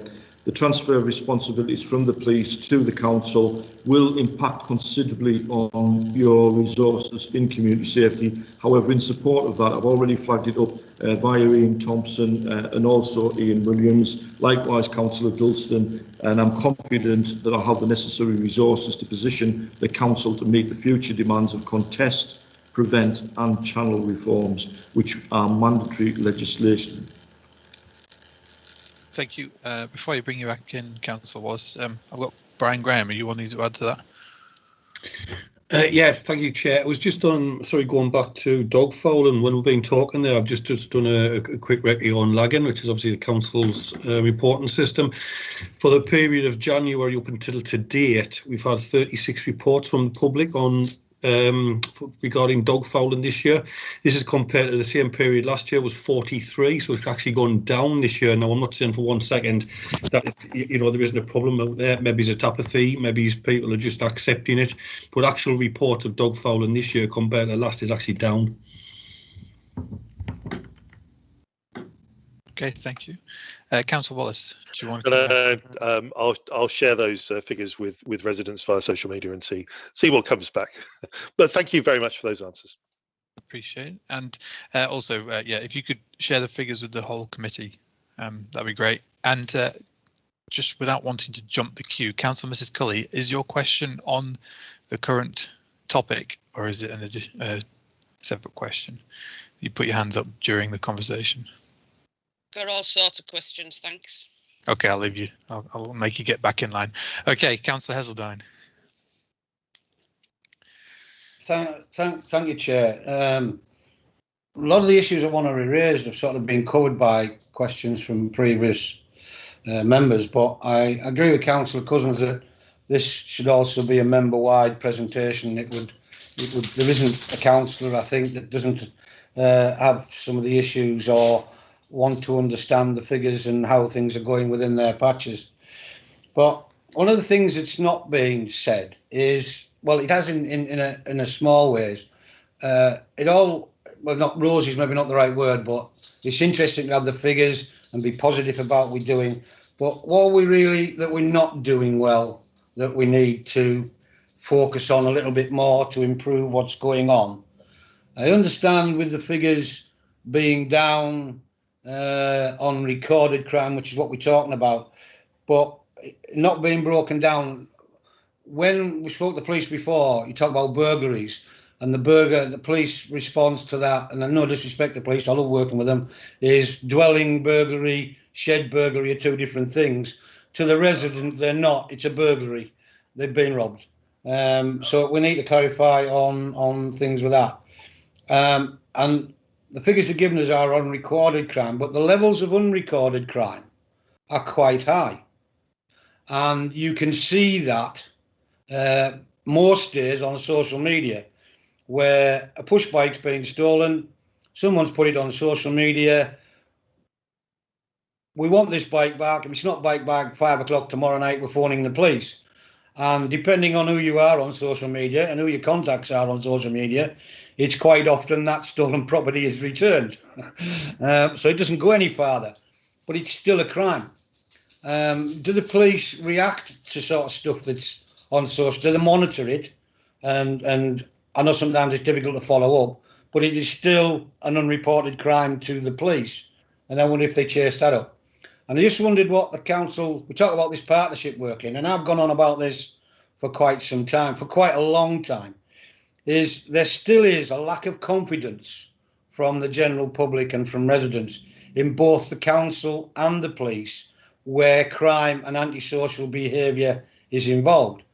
I've been out 4 times this week and had social distance meetings with residents right across the Stevenson ward in relation to issues that are antisocial, edging on being criminal, and just that. And you say to them, why not phone the police? Why not do this? And well, when we ring, we can't get through. I don't want my windows putting out. I don't want to do this. You know, they don't come quick enough. Gang of about 8 or 9 young people just down the road from me. Monday night, lady rang me. She wasn't happy. They were stood on the front. By the time I got down there, they'd gone. I said, did you ring the police? No, what's the point? They won't come. They don't come quick enough. They moved on. So, I mean, I know they're difficult to deal with, but we need to build that confidence with our communities. And I know that, you know, councillors build confidence, but we don't build the confidence to ring the police. You build the confidence and they'll ring me. And if I have to ring the police, it then becomes hearsay and sometimes doesn't get, oh, I've even had the response, sorry, councillor, at the time, we're dealing with a major issue. We can't do that. I accept that. And then, I mean, I remember ringing back and saying, can you tell me what the major issue was?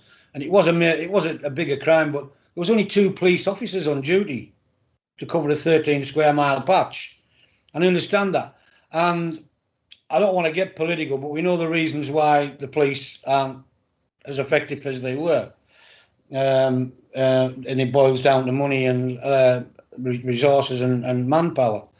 But it's still interesting to find out how we can work even better together to get this confidence from our residents, to get them to say, right, let's just, and anonymously or not, they still don't like doing it.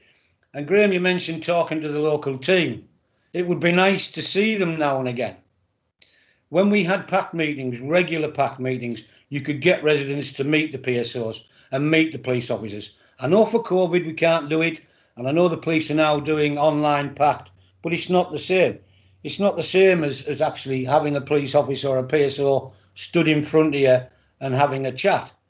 And when I do see them, I'll stand and talk to them, and it is unbelievable when people go past you, the look you get. And I can understand why residents are reluctant to do it because of that anti-police talk to them grass culture that's about. So we need to find a strategy of somewhere very late in time, not 2020, and you're talking about trying to put 21 rather, trying to put a strategy to get confidence in residents. And I know lots of stuff have been tried, but we're not reaching our target audience. We're not reaching the people who we really need to reach, who are in hotspot areas where there's a minority causing problems because of fear of retaliation or repercussions. So we need to develop that. But my main issue was, what are we not, not a wish list, so to speak, but what are we not doing well that we need to improve? And where would you prioritise them? Okay, before I start with the answers, can I just ask Councillor Tate, you put your hand up during Councillor Hesdine's question. Do you have anything to add to that question, or is it something separate? My hand was up from previous. It's a separate question. Okay, no problem. Chris, do you want to come in first? Yeah, Councillor Heseltine, thank you for that. Quite a long question, and I'll try to answer it as best as I can. In relation to ringing 101 and the police response and along those lines of things, I'll use an example of last night. We got a call about some kids causing damage to a bus shelter in the town centre. The team were there very quickly, and I know it doesn't always happen like this, but there was 5 kids taken home. 3 of them were warned about COVID breach in front of the parents. It had been the first time we'd had any issues with them for some time. The other 2, we'd already dealt with them previously, and their parents were issued with a COVID breach ticket. I would encourage people to report. I get what you're saying about the packed meetings, and yeah, it's been a journey for us.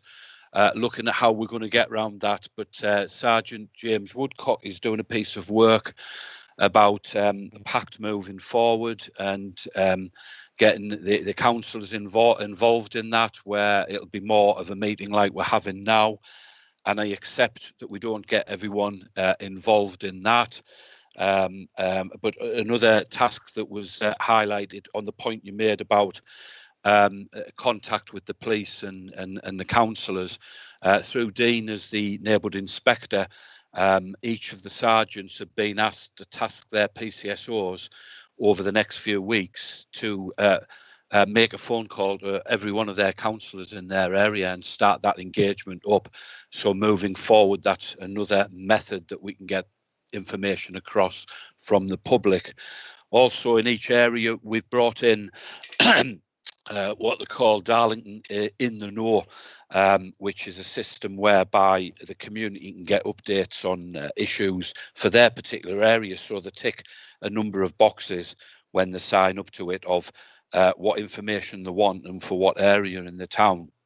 Now, that system was brought in about 18 months ago, and our team have been focused on getting residents signed up. And this is if they're going out to jobs where they're dealing with them or they're engaging with people and knocking on doors. And we're around the 1,500 residents are signed up for that now. It is going to be in the next one Darlington magazine to encourage people to sign up. And I'd encourage all the councillors to sign up to that as well, because you can get a lot of information off that.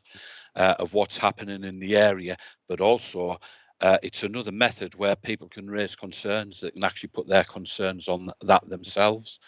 I think of, or the only other thing I was going to mention, an area where you're going to, you say where we're not doing so well, and to be fair, I thought this would have been brought up, dog thefts. It's been a bit of a learning curve for us because if we look at the figures on the road across County Durham and Darlington in the last year, there's been 19 stolen dogs. In Darlington alone, that equates to 8. And 3 of those dogs have been returned. Now 2 of them were returned. They'd been sold on after a domestic breakup, sold on to somebody else, and we got some low-level intelligence who were there. We went round with the dog warden. We checked the chips, and they got returned to the rightful owner. Having said that, I think this is an area where people aren't reporting. So I think there's more that have been stolen. But the biggest thing for me with this, it's a massive confidence issue. And people, dog owners, the dogs are part of the family. And it hurts them more than, let's say, the car being broken into or some damage to the premises. Dogs become part of the family, and people become very emotive about anything that happens around the dogs. And unfortunately, this is what I would class as a typical pandemic crime, because since the beginning of lockdown, a lot more people are wanting dogs. And if you're talking of pedigree dogs, they've gone up from, say, £800 to £1,000 a dog to 2,500, 3,000. And they are attractive for criminals to steal. Engagement in relation to the dog thefts, we in Darlington are setting up a response plan, because a lot of you are probably aware, as a result of some of the warrants we've executed recently, we've recovered a number of dogs, and Stray Aid in the north of the county got broken into and the dogs restolen, as did Sadburge. So we're coming up with a response plan in relation to that, which I don't want to go into too much detail with.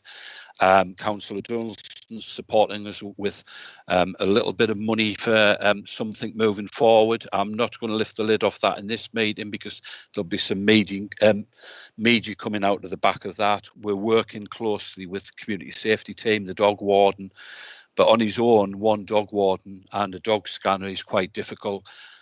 Moving forward, I want to ensure that every warrant that we execute, we have dog scanners on our team. I also want our team to be carrying them and doing some engagement with the public, and some building in confidence by checking the dog chips. As well as a response plan, we're doing a profile for Darlington on dog thefts, and part of that profile is monitoring the social media accounts that are on there, and anyone that hasn't reported any suspicious activity into the police, we're actually trying to identify them and engage with them, and address their concerns of what they're reporting. And we're doing a POP profile as well, a problem solving profile, so that other areas in Durham Constabulary can learn from our journey moving forward on how we can improve with our response. One of the issues that I've got is we've recovered about 5 dogs in the last number of weeks, separate to the 3 I've mentioned there. And a lot of the people, when they get the dogs back, don't want any media around it, because they're concerned the dogs are going to be stolen again. But there will be a media release over the next couple of weeks about some of the work we're doing, and some bullet points on what we're doing to try and gain that positivity. In relation to other media stuff, to be fair, we monitor a lot of media. I monitor some personally, as the intelligence unit do, but we couldn't lift every crime off there, every suggestion of a crime that we see. And it's like some of the dog theft crimes. The dogs have actually turned up on the street later that day, but it's a massive community concern issue. And I really get that, and my team really get that. So we're going to do a lot of work around that. So I hope that answers most of your question. Okay. Graham, do you want to come in on that? Thank you, Chair. Just 2 quick points, Councillor Haresdown. Thank you for the comments. Fully understand where you're coming from in relation to this, and thinking forward, if I may.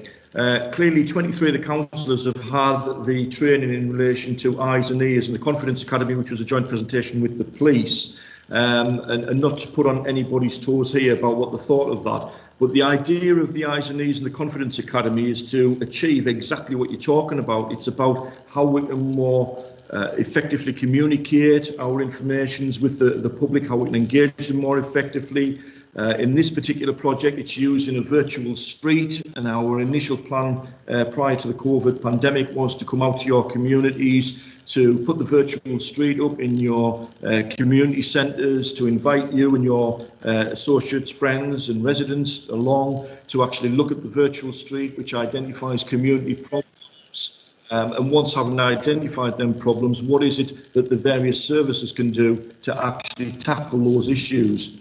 Because of COVID, we haven't been able to do that. It's something we've thought about doing virtually. I think it'll be far less effective. But basically, I think that might give us a good example of where, once we come out of the ease of lockdown, Andrew Allison, supported by members of the community, can install the virtual street. We'll have it in your communities. We want your support to put these events on. And we'll invite members of the community in to have a look at the virtual street, what the issues are. It may target young people, it may target other people or various sections of the community. But once we've identified, we'll then tell them this is the way to report it. And that will slowly bring the confidence, if you like, an increase in confidence. But I rely heavily on people like you and others to get us to the position where we can go back a number of years where I used to go out to PAC meetings before there were PAC meetings, and we used to have real good, effective dialogue and engagement, and me and you sparred over resources 15 years ago, actually. But it's a case that I think that we do need to get into the community. We need to invite the community to come and see us, talk the virtual street, talk about the issues, and ensure what we can do, and then report back and tell you exactly what we've done. And that's very important. The second part linked to that is, if members of Scrutiny feel strongly about this, if you feel we should prioritise that as an action, taking it forward to look at that issue about confidence and trust and engagement, because I can say that under the Community Safety Plan 2021-2026, one of the priorities is about improving the engagement with our communities. That's from the Community Safety Partnership. So we're going to be taking that forward. But if you want us to look from your point of view in terms of how we can increase it going forward, I'm more than happy to do that, because we need to get that right. You're very, very right in what you're saying. Very helpful, thank you. And Councillor Dawson, do you want to come on that?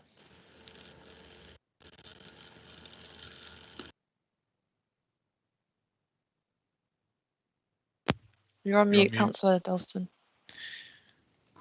Oh, I was going off on a tangent there as well.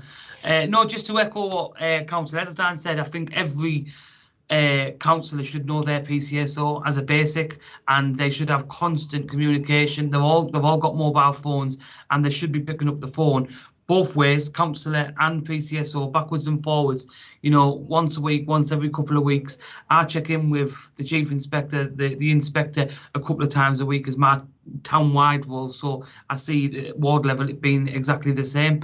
And I think even more so now during COVID, our responsibilities as elected members are to be the sound of the community, because the community don't have the opportunity to link in with the police like they once did at PAC meetings. I think the second point around dog thefts, I've got to be clear, since I took this role 2 years ago, I've never been inundated with so many people concerned. But in fairness to the police, every single thing, whether that's a social media post on You From Darlow or when, I feed into the police, I always get an outcome. 9 times out of 10, it's hearsay and it's never been fed back to the police. But the incidences that where we do, one last week, for example, seeing a suspicious male in the park whilst I was walking. The suspicious male was actually a delivery driver trying to deliver a parcel. So, you know, the police are responding to these social media posts. What we're not good at is updating people on these social media platforms around what the outcome was, because whether we like it or not, your platforms like You From Darlow when 33,000 followers, that's significantly higher than the followers we have on our own platforms, whether that's the police, the Northern Echo or Downton Borough Council. So we have to engage in a different way to make sure that residents are also seeing the follow through to what they're putting on Facebook. Yeah, Jonathan, just very quickly on that, she actually phoned that job in as well, and she was given an update after the incident. So she was fully updated, but I take your point about the social media side. Okay, Councillor Allen, you put your hand up during this question. Is your question to do with this, or is it on another subject? No, it's to do with this. It's just some advice. As you all know, I'm involved with Okay. guide dogs, and as such, their dogs are very, very valuable. They have actually sent us a list of advice and recommendations we can do, which we will be passing on to our residents, which is basically just simple things like attach a bell to your gate so that if your gate is suddenly opened, you are aware that your gate is being opened.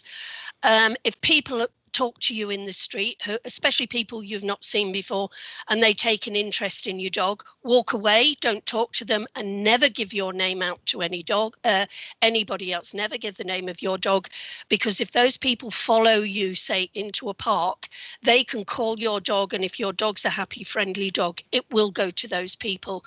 It's just some basic sort of help that if every resident has these kind of tools and this bit of advice, it may help prevent their dog being stolen. I'm happy to put those down on paper and perhaps send them to Graham for inclusion in One Darlington or something like that. Or indeed, if any of the other councillors would like that advice so they can pass it on, I'm happy to forward all that too. I think it'd be helpful if you shared that with all councillors. Thank you. And just to say that this item has taken a long time, but I'm sure that everyone in this committee will agree that asking all the questions and hearing all the answers in their entirety is incredibly important on this item, as it's a once in a year update, and we don't often get the opportunity to discuss these indicators with the police. So I will continue. Councillor Durham.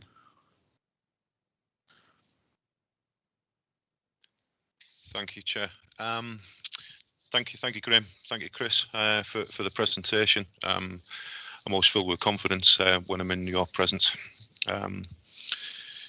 Just one comment, just with regards to what Chris was talking about in terms of the children who were damaging, was it the bus stop in the town centre? They were taken back to the parents, etc. I think this, that's a prime example, isn't it? That we're seeing this in various areas of the town in our own wards where there's a parental responsibility here. We're in the middle of a pandemic, and I'd really like us to be asking just a very, very simple question: do you know where your children are? So that's just a comment from me. There is a question, and it relates to it's not what Councillor Wallace asked, but it's linked into that. So it's in terms of the empty properties that we have within the borough.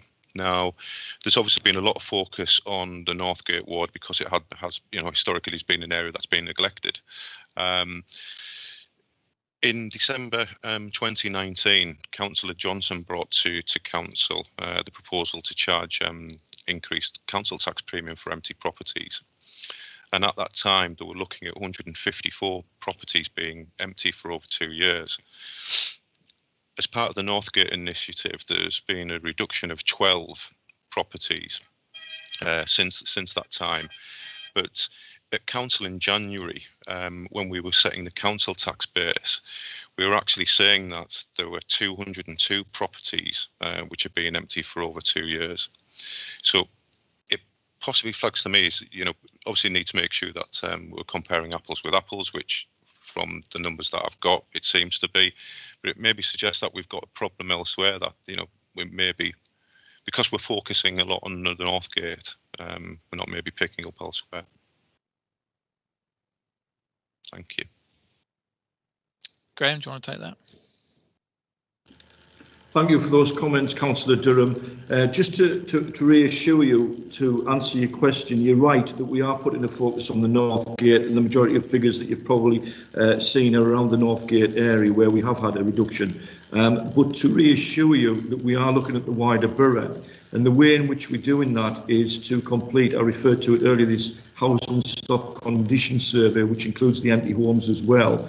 So as part of the work, Christine Booth and a team are identifying where our problematic premises are, whether it be in relation to an empty home, a fuel poverty, a fuel efficiency issue, or whatever the issue could be.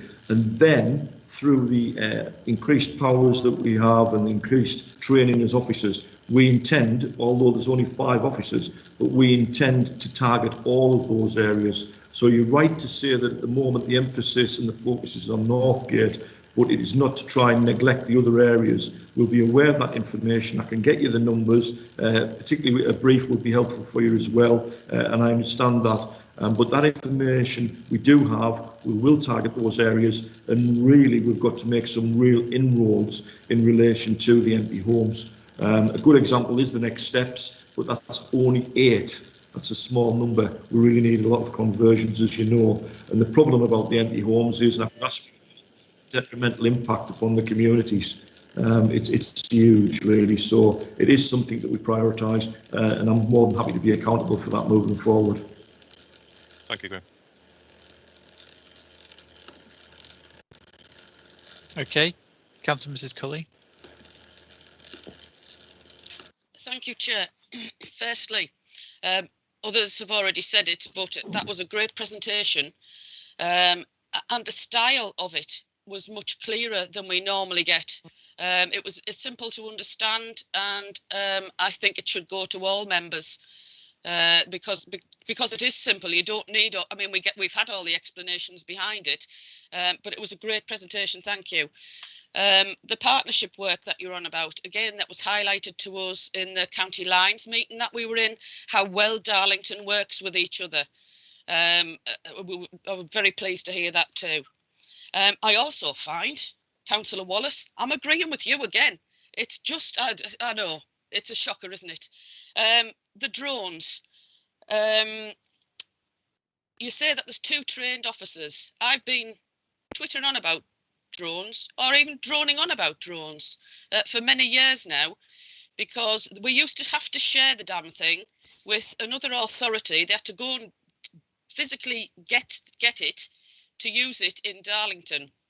So my question for that part of my, well, this part of my question is, have we got another drone so we don't have to go shooting off to, I think it was Bishop Auckland or somewhere? So that's my first question. Chris, in your presentation, dwelling burglaries, you said officers came from elsewhere, which would suggest that elsewhere didn't have the same spike that we did. And was there a reason that they didn't have that spike? My next one is another one for you, Chris. How much do you pay the council for the 295 requests for footage? And finally, in Mowden, with regard to PACT, we have been holding our PACT and ward surgeries online since the fairly beginning of the pandemic, when it became clear that we couldn't hold them at the school. We send out the invitations to enforcement and to the police, and they come along. So residents, they can have the discussions that they need to have, and it does get fed back. But we also have a WhatsApp group in Mowden, and the WhatsApp group has enforcement on it, but not the police. I know that was because our previous PCSO left to become a policewoman. Are they called that these days? Anyway, a police person, and it wasn't replaced. So again, I would ask that the newest PCSO also joins that group, because they report in real time when there's some kind of a thug chucking stones and snowballs at cars and property. Then the police are immediately aware of it. I mean, we do ask residents, and we always ask residents to ring 101 every time, so that it does get reported. People do know that these incidents have taken place at the police. So yeah, there's my questions. Good luck with that lot. Thank you. Thank you, Councillor Cully, for them. I'm going to start backwards with your questions. Luckily I've written them down, because there's quite a few in there. In relation to the WhatsApp group, the PCSO that was on the team before was quite willing to use her own personal mobile phone, and I know some others aren't, and in relation to that, I can't force them to do that. a question you've raised there, which is really good, is all my team now have got Works mobile phones. We don't have WhatsApp downloaded onto them, but I'm going to get Carl Lowe, task him as the sergeant for that area to see if they can.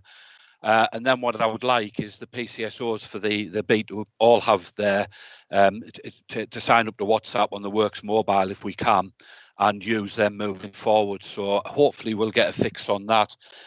It's great to see that your online surgeries are working well. How much do the police pay the local authority for the CCTV? To my knowledge, and I'll stand corrected here, we probably don't pay. Whether we should or not is a question that's above my role, but certainly without that information, we'd all struggle to deal with some of the issues that we're dealing with across Darlington. Dwelling burglaries. I mean, you're quite right to raise that point, and I meant to come in before when I think it was Councillor Wallace or Heseltine was on about it doesn't differentiate between shed burglaries and house burglaries. The dwelling burglary numbers now actually cover your house, your garage, and your shed within the grounds. So that figure covers all of them. In relation to other areas weren't seeing this increase, you're quite right. This was unusual for Darlington, and I found it quite strange because, as I said earlier, that with the pandemic, you would think that those that want to burgle houses would be more cautious about going into properties because there's a more likelihood of someone being inside, where our offenders seem to think there was less people out on the street to see them going into the premises, less cars moving about and stuff like that. So yes, other areas we're seeing a decrease, and we've got a 12% decrease year to date, and the other areas across the county in comparison have got a bigger decrease, but they never had the spike that we had. So that's quite strange. And yes, we use resources from South Durham and from over the east just to sort of bolster up and make sure we had extra patrols out at that time, if that answers the question. In relation to the drone, we, the Neighbourhood Policing Team, we have our own drone, which is in our office currently. We are looking at getting other officers trained up. We're not on 24/7, but we use it for intelligence gathering. We use it for the off-road motorbikes, missing from homes, a whole host of things. So we've got one drone and 2 operators currently.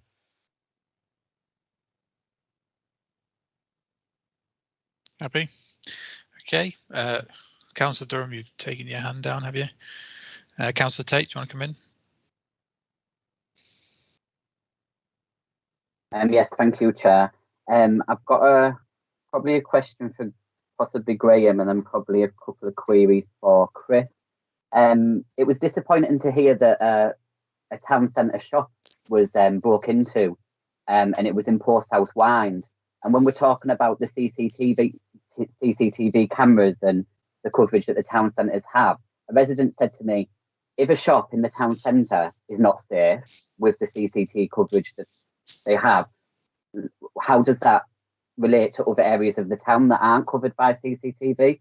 And my question is really not about that specific case, but it's about the money that's going to be invested through the town's fund. Some of that's going to be put into CCTV for the alleys. And also on the Police and Crime Commissioner's update that we had, he started talking about investment into CCTV and something called Smart City and Town. So when we do the review of CCTV, we'll be looking at all aspects of it and all areas and pots of money, so we can bring it together, that we really do get a really good product that instills safety in our town centre and gives people confidence. So that was that one on the Smart City and CCTV. In regards to policing and the 101 number, I know that's been covered already. Chris, are you confident that when people call that 101, that the calls are logged correctly and that there is a record of every call that goes in? And also, it was also picked up by the Police and Crime Commissioner on his presentation to members that although there is a digital way of being able to interact with the police, even he struggled to find it or know how to do it or where it was. I don't know where that is or how to do it. But working in the digital industry, people's ways and preferences on how they want to interact with agencies is changing. They do want to do it digitally. And I was happy to hear that the Police and Crime Commissioner has that on his agenda to increase that functionality, because it's not necessarily the people taking the calls, because if you're going to drive them digitally, you need a team behind that to be able to do the work. So that's my 2 comments. Thank you. Oh, and also, Chris, on Operation Jigger, can I pick up with you separately on an email? Because I have a property that's been raised to me, and I don't want to put it on a public meeting, so I'll drop you an email regarding that. Thank you. Can I bring in Councillor Dalston first? Thank you, Councillor.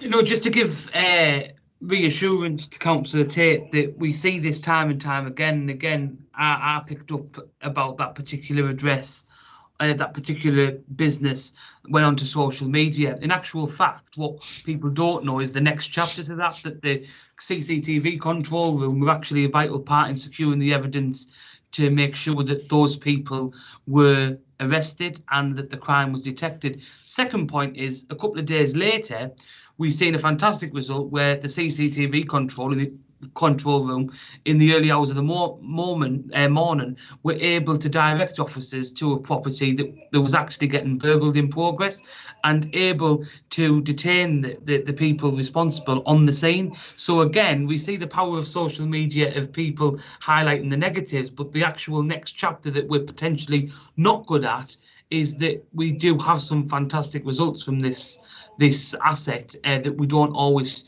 share with members of the public as much as we should. Thank you. Thank you. Graham, do you want to come in?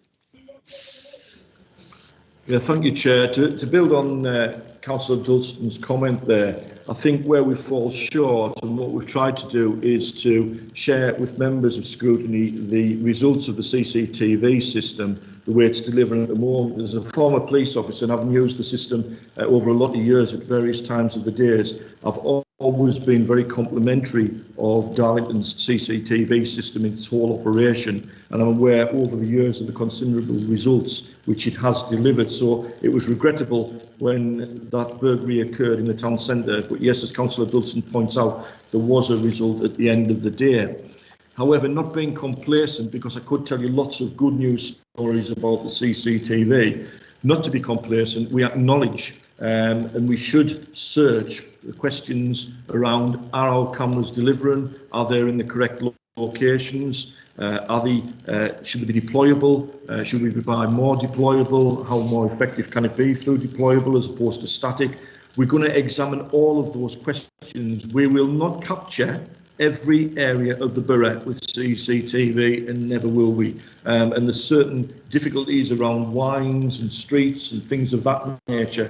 But we have got to get the best value for our residents in terms of both the fixed system and also the deployable system. We've got to get the best images. We've got to give the best product to those people who are tasked with investigating it, to give them the best possible opportunities of convictions in court where necessary.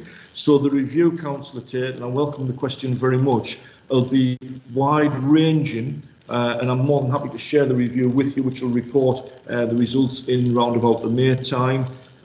It will be looking at the system that we have at this moment in time. Is it delivering? Is it falling short? What can we do with the latest technologies available to improve the systems? Have we got the cameras in the right place? Is our control room an efficient and effective design? It's in the bunker, so therefore, is that the right working environment?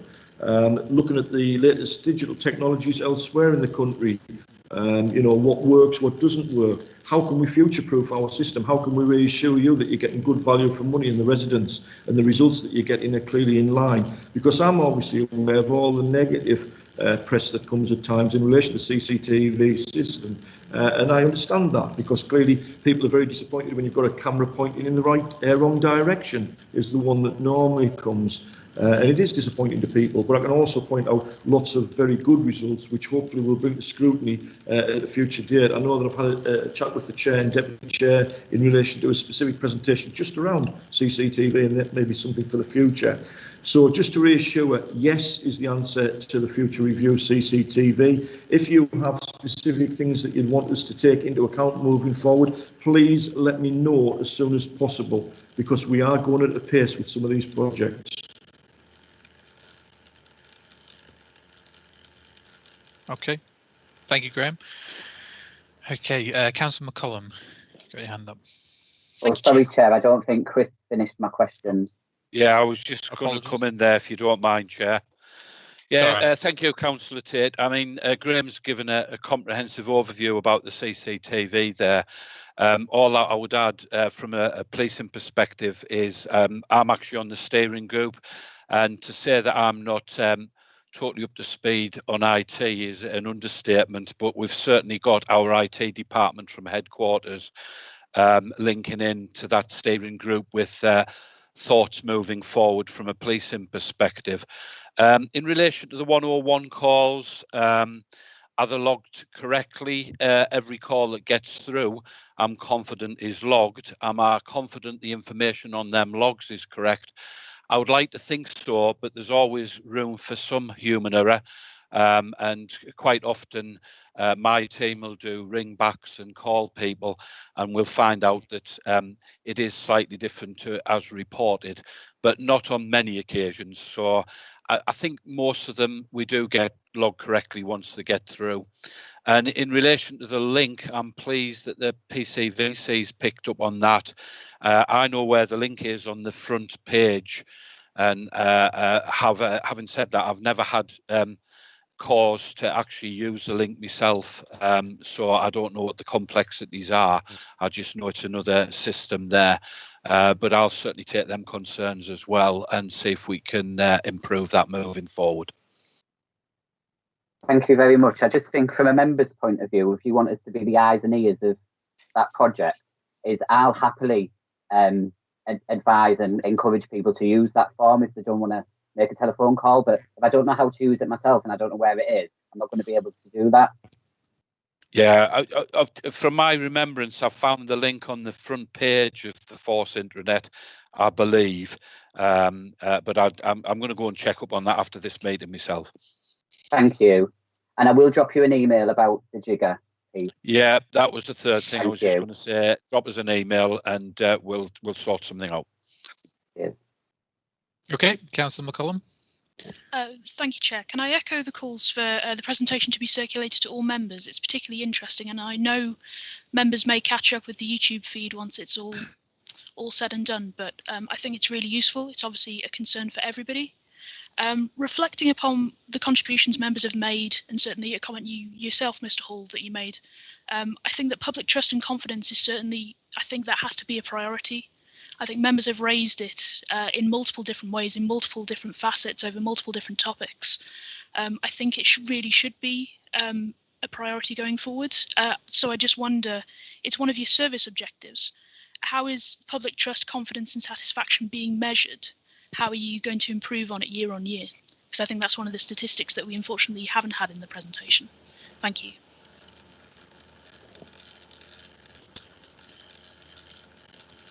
Graham, do you want to come in on that one? Thanks very much, Councillor Collum. Yes, it is something that obviously reflected on the presentation. It's been mentioned as a service indicator for both the police service and community safety.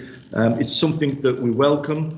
Over the years, you'll know that confidence and satisfaction has been measured by the police service and also by the council. There's separate indicators to measure it and also joint indicators to measure it.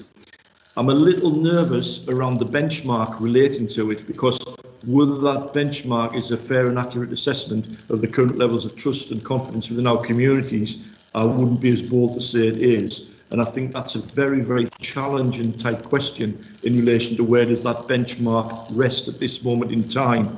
Reflecting on the comments of councillors during the presentation, it's clear that we've got more to do in relation to engagement, whichever way you look at that. And I would push back and say that we need your support very much in relation to that engagement, because we've all been around, or some of us have been around a little longer than others, and we've tried various tools and techniques over the years, and we're always up for trying other options and alternatives. So please have a think about how we can actually improve that.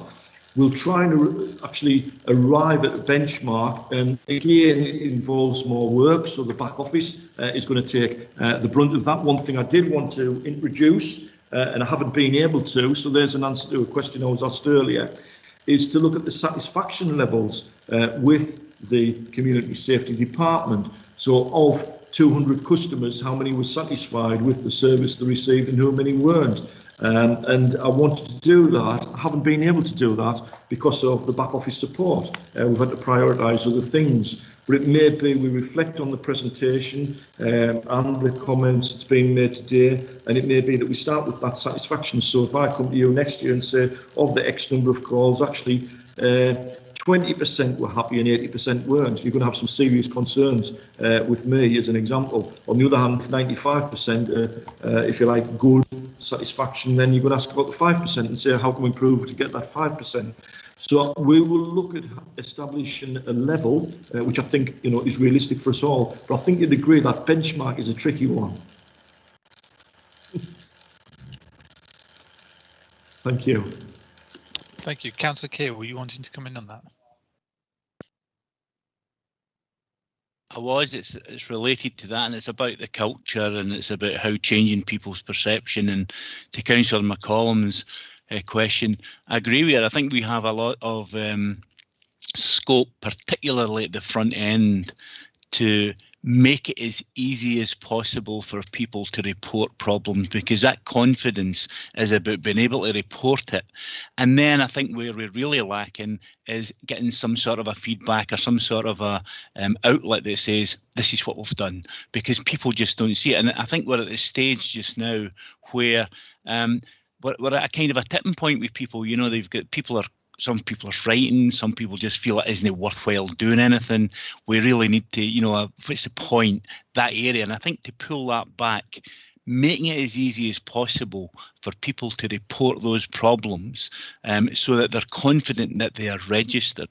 And then the harder part, I think, is maintaining that, you know, maintaining that confidence and getting some feedback, whether it's a report every month or something that goes somewhere that says, hey, look, we had X amount of these. It's people can see that it's worthwhile and relevant to report it. And I think if we can get that part of it done, which is that front end part, and people can actually see that what they're doing is relevant, then I think that goes away to doing it. So I think, Graham, it's very difficult to measure that, and I get that, but I think if we can start to make it as easy as possible to report it, then we'll probably see some report numbers going up, which would be a good thing.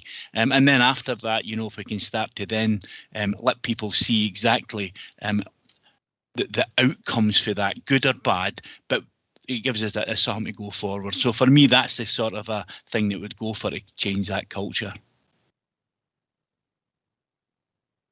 Thank you, Councillor Keir. Next question, Councillor Allen. Thank you, Chair. It's following on actually from both Councillor McCollum and what Councillor Keir have just said, but the place I'm coming from on this same issue is a lot of attitude towards the police is stemmed from children being, I can't use the word forced, but children are learning their attitudes from their parents. It's as simple as that. It's like small children go to school at 5 years old and they do not see black, white, yellow, orange or purple. What they see is another child.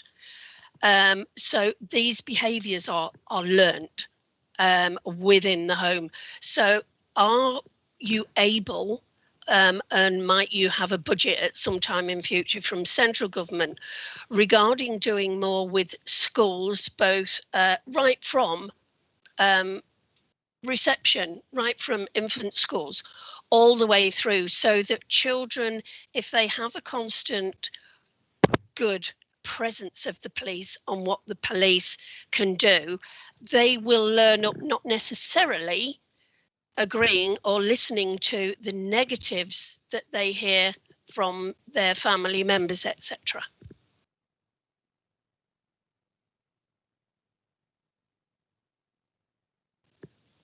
That's my question. Is anything actually in the pipeline for educating children? Graham, do you want to come in on that? Yeah, I'm sure Chris will answer in relation to the police and future budgets, Councillor Allen. Just to reassure you that prior to COVID, members of your Civic Enforcement, and again, it's about prioritising. I think it's very important to invest in young people. So therefore, members of the Civic Enforcement team were going to the schools to actually talk about antisocial behaviour, pitched at the right level, of course, to perhaps some of the younger children. And that was a programme that was well received by the schools. It was also well received by Civic Enforcement, who felt they were making a difference. So we hope to continue with that once we get back to work with the schools in the future. The other thing I would mention as well, just in passing, I was talking to Andrew Allison. It reflected on our discussions that we had in the Safer Streets meeting yesterday when you raised issues related to young people. And I had a chat last night about it. And clearly through the Unity Group, which is the group that's been set up in Darlington from different sections of the community, they're wanting to establish a youth group. So there is quite a little bit of energy building within our communities to actually create something for the young people to engage in some of the discussions that we're having, and also to shape the future as well. So whilst that's at a very, very early stage with various people, I do know that there's going to be work taken forward. So the schools, yes, and also outside of the schools, trying to engage young people to have a stake in terms of how Darlington goes ahead in terms of its vision. So that's two sides from the council, and obviously I'll let Chris mention the school programmes or indeed any budgets, etc. Yeah, from a police perspective, prior to COVID, each PCSO is allocated the schools on their beat. They do get into the schools, they do engage with the classes, and they do work with them classes, and that'll be happening again as we come out of lockdown. On top of that, our partnership department at headquarters, they also run programmes that we run throughout the school, but we also encourage our PCSOs to get involved in, for example, YMCA projects, where they've got youth groups. We go along and play our part, take part in the programmes. And it has been more difficult during lockdown, but as we ease lockdown, we'll be start to get involved in those groups again moving forward. You want to come back quickly there, Graham? Just very quickly, Chair. Another thing which just for members to think about is that I was approached a couple of weeks ago by a former colleague in relation to creating a base in Darlington for the police cadet programme. Again, there's some excellent opportunities there for our young people, but I've got to identify premises in Darlington that's going to give free rent. So anybody got any free rent premises, I would like to know about it, please, and we might be able to get the police cadet scheme back and located in Darlington for the future. Okay, thank you. I have questions, but I'll just ask one quick question, as we have been going on a while now. The figures, I'm interested to know about commercial properties, as with a lot of people working from home, a lot of commercial properties have been vacant over lockdown, but there are no separate figures in this report for incidents involving commercial property break-ins. Do we have any figures like that, or has there been a spike, or is it... I can come in here, Chair. No, we don't have a particular spike. Off the top of my head, I would say we have a reduction in them also. However, I don't have the figures to hand with me. I write certain figures down on a weekly basis, but I don't have them to hand. But I'm quite certain it's sort of comparable to what we're talking about, the burglary dwellings, that we've got a decrease. Okay. Great. So I propose that we note the contents of the report and also the thanks from the committee to both the community safety team and Durham Constabulary, and also ensure that the presentation is sent to all councillors. Quick seconder and vote all round. Seconded. Yep. Okay. Councillor Heseltine. Thanks, Chair. Can I move that we adjourn this meeting? Now, we've been running nearly 2.5 hours, and that the items remaining on the agenda be brought to a special meeting as soon as possible. They are really important items that need to be discussed quickly, and recommendations making on them. If you think about it, we've had several very senior officers now sat for over 2.5 hours waiting to present these officers. Well, I'm sure their time could have been used differently. Just on that as well, one of the things we used to do previously was not call officers in to the meeting until they were nearer their items. Might be something worth looking at in the future. But I would move that we adjourn and hold a special as soon as possible to discuss the rest of the items. I'm happy to take a vote on that.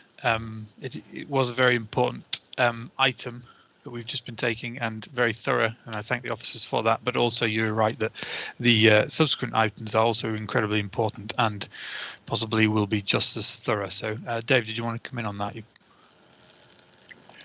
Yeah, I was just going to raise the point that obviously the Dalton Transport Plan, the transport programme, goes to Cabinet on the 9th of March. So that means the Cabinet report has to be finished. So the purpose of the day was to get scrutiny input into the formation of that report.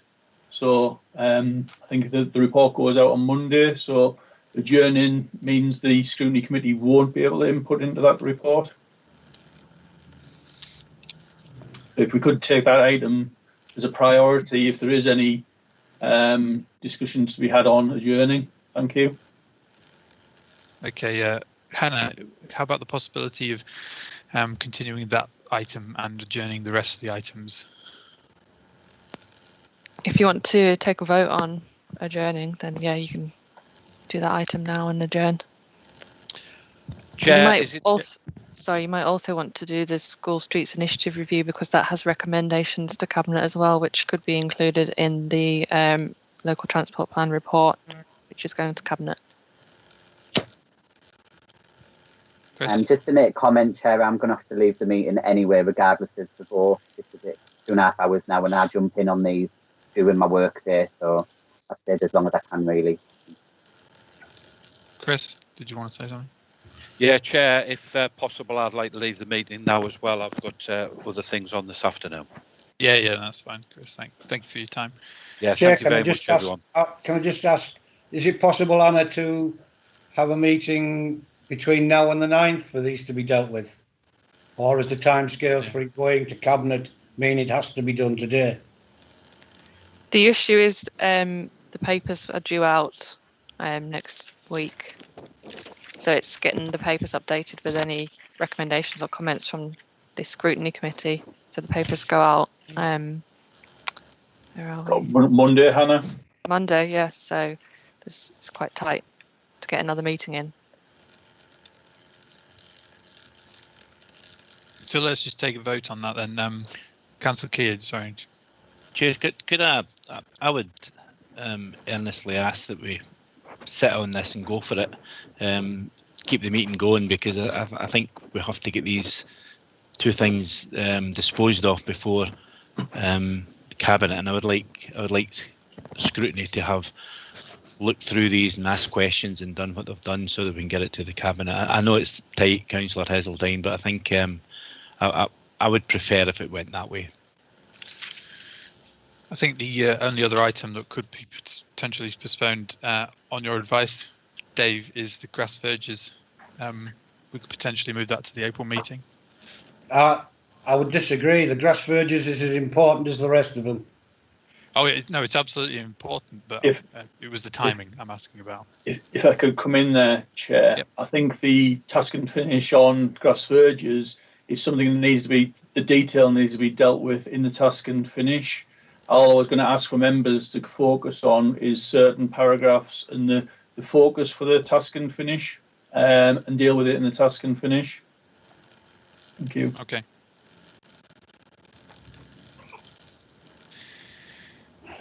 So it looks like we're having a vote on whether we postpone or whether we continue, but it looks like there's only one item we could, well, there's nothing we can actually postpone, so.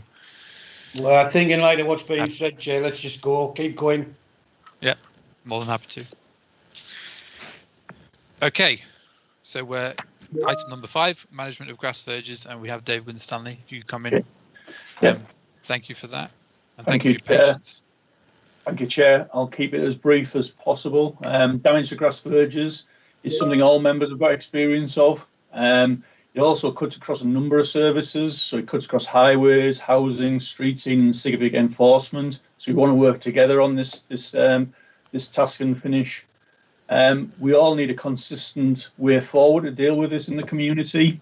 The report does provide members with significant background information. It's intended as a starting point. The report does recommend the creation of an officer task and finisher group with members.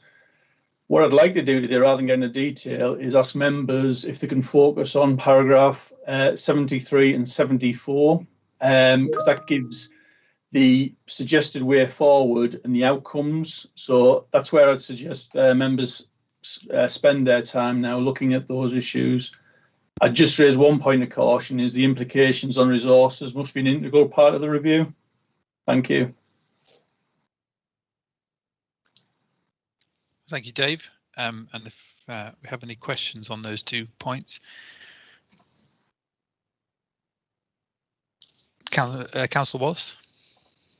Thank you, Chair. Just briefly, Dave, I had a look through, thank you. I mean, I know this has been going on forever, and I know a huge amount of work over years has gone into the options that you've set out in the appendices. I was a bit disappointed that really the recommendations being given to Scrutiny, to task and finish, in terms of, for example, putting soft or hard measures into verges, are really only for delivery by the highway authority, that it's only they that can do it, rather than a looser arrangement where, you know, in particular streets, residents are allowed to take actions. And I just wonder whether these guidances are hard and fast, or whether actually Scrutiny could make recommendations that where local residents take more responsibility for their streets, rather than having everything go through the town hall, because, you know, as you say, resources are extremely stretched at the moment, and I just doubt whether you have the capacity in highways to micromanage this. Thank you, Chair.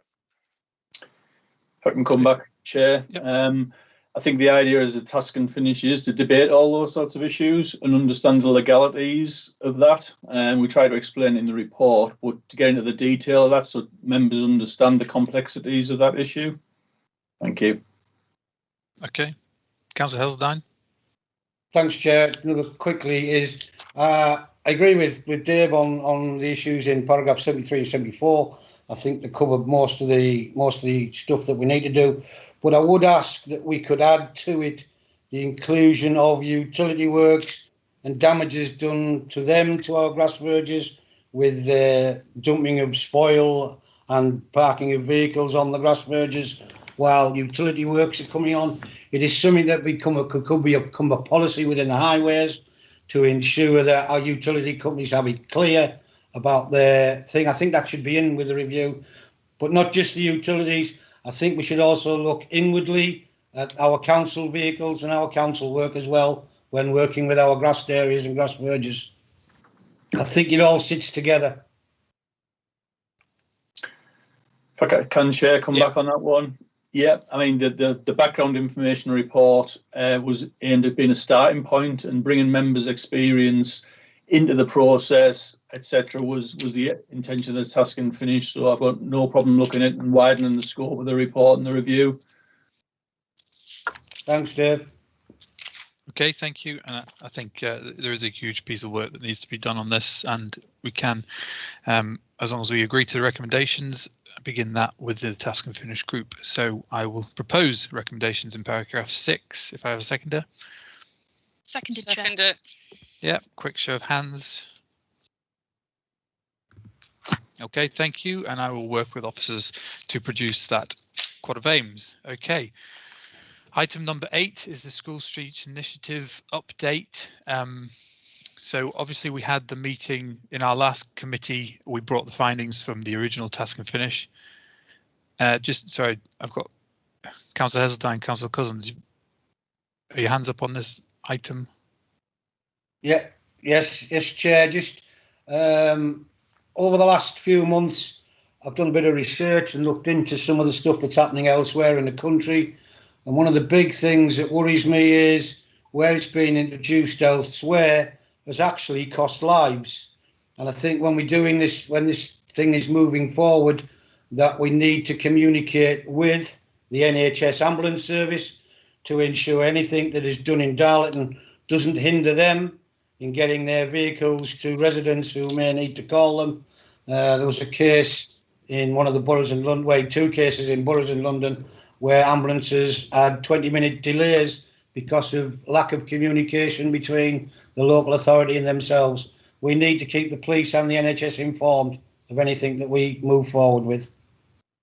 Oh, are you referring to School Streets Initiative? The School Streets Initiative, yeah. Okay. I think it can be noted that communication with multi-agencies is key. So just an update, we had an additional meeting on the 14th of January with members of the committee who weren't able to make the committee where we discussed recommendations, and in that committee we added the recommendation that there be a task and finish on other measures that can be taken to make school streets safe. So other than that, the recommendations in the report, I'm happy to propose those. So I've lost my page again. If we have a seconder, so that is to allow those recommendations to go to Cabinet and also set up a task and finish. Do I have a seconder? Seconded. And a quick show of hands.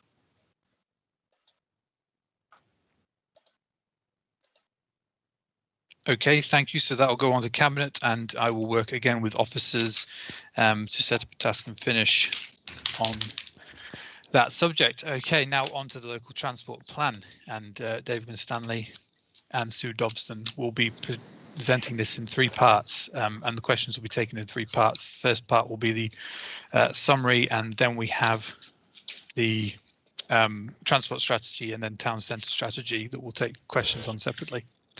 Dave. Yeah, thanks, Chair. This is the annual report that goes to members in March to Cabinet.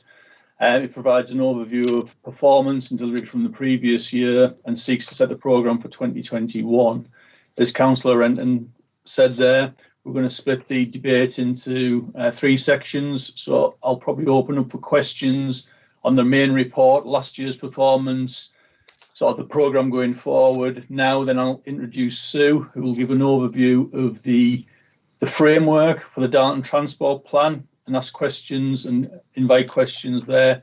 And as members will recall, they asked for a specific town centre transport strategy.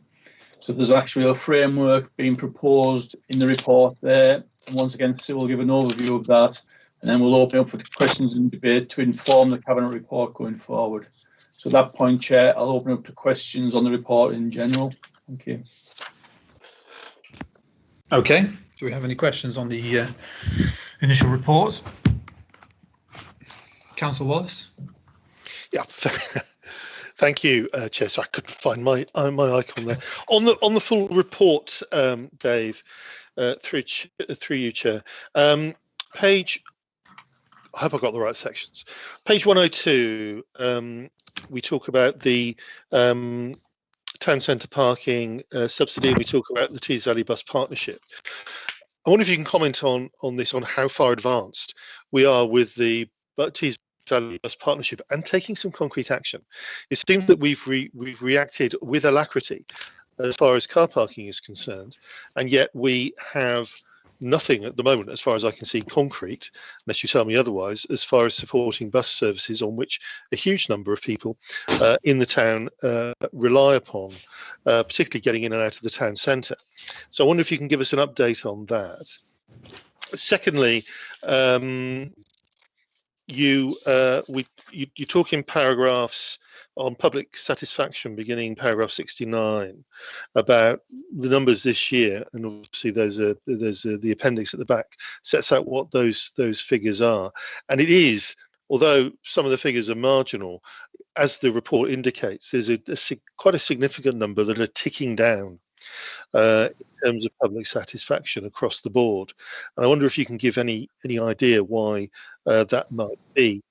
And finally, it would be unfair of me not to ask a meaning of life question, Dave. I'm just thinking about investigations. The department has always been incredibly hard pressed, and you work insane hours.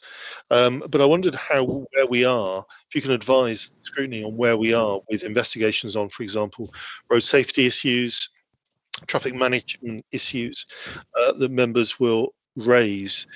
I've got one at the moment in Salters Lane South, as you know. I'm particularly concerned about. Members will have their own, and the response we're getting back, and I understand why, is, well, we just can't look into that because COVID and because of other resources elsewhere.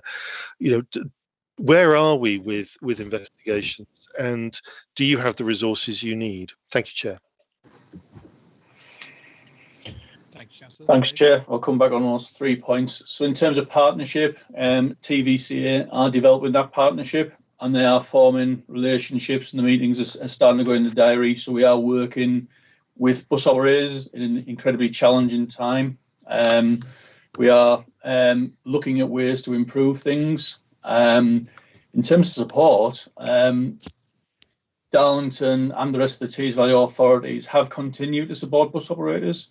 We continue to pay the concessionary bus fares at the levels pre-COVID. It's a choice that we made. So we continue to pay £3 million at levels that are sort of 80% less than existed pre-COVID. So I think it's fair to say across Darlington and the Tees Valley, we are supporting bus companies maintain levels of service. So when we come through the pandemic, the services and the commercial operations are still there to regain patronage levels, and through COVID continue to get key workers and people their education and jobs and valuable services. So I think in terms of, whilst there has been specific support to town centre parking and keeping the town centre economy going, I think it's fair to say the bus support has been there as well and will continue to do that.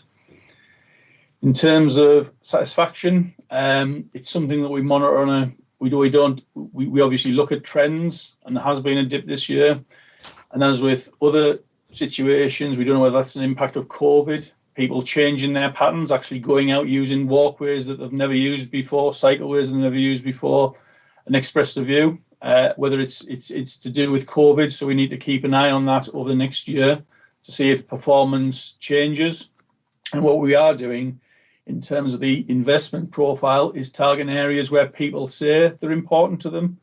So people are saying highway maintenance is important, so we're investing more in highway maintenance, and so we'll confirm that will be a priority in the Darlington Transport Plan. People are saying road safety is important, so we're also looking at investment in road safety. We're looking at 20-mile-an-hour zones around schools this year and putting those in. And just to come back on that, a number of schemes in the programme going forward are from investigations. So some of the schemes going forward in the programme are resulting from that. Yes, we will always get queries and questions from members and members of the public on investigations, and we will investigate those as quickly as possible. We are investing in resources. We've got a number of extra staff in terms of design resources going forward to bring the schemes forward. And I think you'll recognise there's been a significant investment in the town's infrastructure. We've invested £5 million over the last 2 years in terms of Yarm Road corridors, in terms of congestion, and Tornado Way. And we work in partnership with Highways England to deliver schemes on there. So in terms of resources, yes, we are gearing up. Some of the smaller investigations are taking a little bit longer. And as you rightly say, we have been dealing with COVID, reopening of the town centre, and we'll have to do that again. So resources will be prioritised to making sure the steps out of lockdown are dealt with effectively and efficiently, and we put those resources there. It will mean some things do have to be delayed slightly, But we will get onto those when we get resources back from the COVID activity. Thanks. May I, Chair? Just briefly, I can see Councillor McCullum wants to come in, but just briefly, thank you for that, Dave, that's helpful. The other point I was going to ask was on page 111 and 110.111, financial implications. So that shows funding sourcing, it shows 5.2 million last financial year, 3.4 million this year, but clearly there's still some figures to come in. Are you expecting, Dave, to roughly have the same amount of money as we did last year across these pots, slightly less or indeed more? What's your sense of where these figures are going to end up? Obviously, last year's figures had some outcomes from bids into government and bids into TVCA. We've got bids into government now. Obviously, I can't predict those going forward. We've got bids going into the A68 corridor, which is a £5 million bid. If that's successful, obviously the numbers will gain significantly. We've got a significant investment in pothole fund come through this year, another £1 million for highway maintenance, which is good news. And once again, we are working with Tees Valley Combined Authority on their programme, which is £256 million fund, and we'll be bidding into that to bring forward more schemes. So yes, it is slightly lopsided at the moment compared to last year, but as the year goes forward, we'll be getting more answers on bids that we are submitting, and we are, as you're very well aware, Nick, very keen and successful in putting bids in, and we'll put bids into every opportunity that we can. Thank you. Thank you, Chair.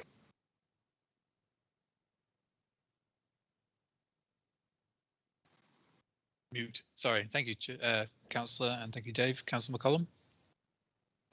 Thank you, Chair. Firstly, thank you so much for such a lovely, big, comprehensive report. It's getting slightly nerdy. I had a look at recycling roads. Fascinating and very, very cool. Looking at paragraph 41, I'm slightly concerned about the suspension of the pedestrian and bikeability training programmes, considering that you've set out that we want to empower sustainable travel choices, and particularly thinking about the school streets that we've just had a talk about and it's going to go to Cabinet for consideration. Surely we want to be getting our younger people able to make journeys themselves, have a bit of a choice about how they travel to school. It's empowering those sustainable choices. So I wonder, I hope you're not going to be so crass as to suggest that there will be a summer school for this purpose, but are there plans to catch up programmes to support active travel? Thank you, Councillor McCollum. The reason we suspended the services was COVID risk assessments, unable to provide the service safely. We've now gone through a process of risk assessment, and we were just about to reintroduce cycle training as the latest lockdown came in on day one. We are now planning to get that up and running in the phases of lockdown release as soon as we can. Similarly, pedestrian training, we're working on that. It's slightly more challenging with pedestrian training because you've got to hold hands, etc., with small children. So that is an issue that you have to work through. And similarly, the funding comes from a different pot, and we are working with Tees Valley Combined Authority to see how we can continue that service, because we are shifting our focus significantly to sustainable transport. We commit sort of 70% of our money towards sustainable transport and road safety, versus sort of 30% to roads. So yes, it is a priority, but the challenges of COVID have mean it had to be suspended for that short period. Okay, thank you, Councillor Heseltine. Chair, thank you. Just is there a possibility that we can get the Tees Valley Transport Strategy covers the complete strategy of, as we understand? Is there a possibility we can get the section out of that deals specifically with Darlington and its links into the rest of the strategy separated, and members get a glimpse of that? Rather than, I mean, I like reading documents, I love it, but I'd like to be able to focus on the Darlington bit to understand how that fits with our own plans. Is that available?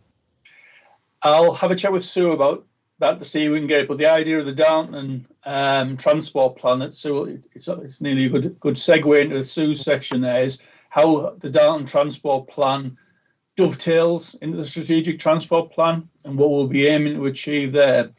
The two documents do have slightly different focuses. Obviously, Combined Authority is a strategic transport authority, whereas we're a highway authority, so we have to focus on the likes of highway maintenance and things. So our plan will cover that, which the strategic plan doesn't.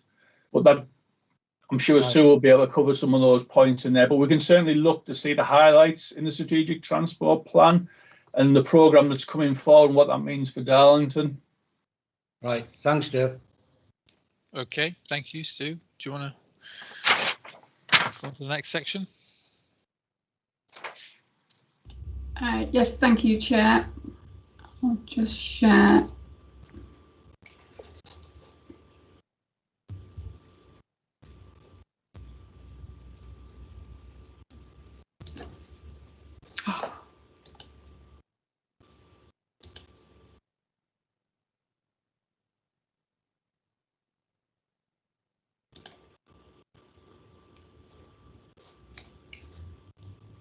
Okay, I've just got a small number of slides which I wanted to use just as a prompt, really, and it picking up on your comment, Councillor Hazeldine.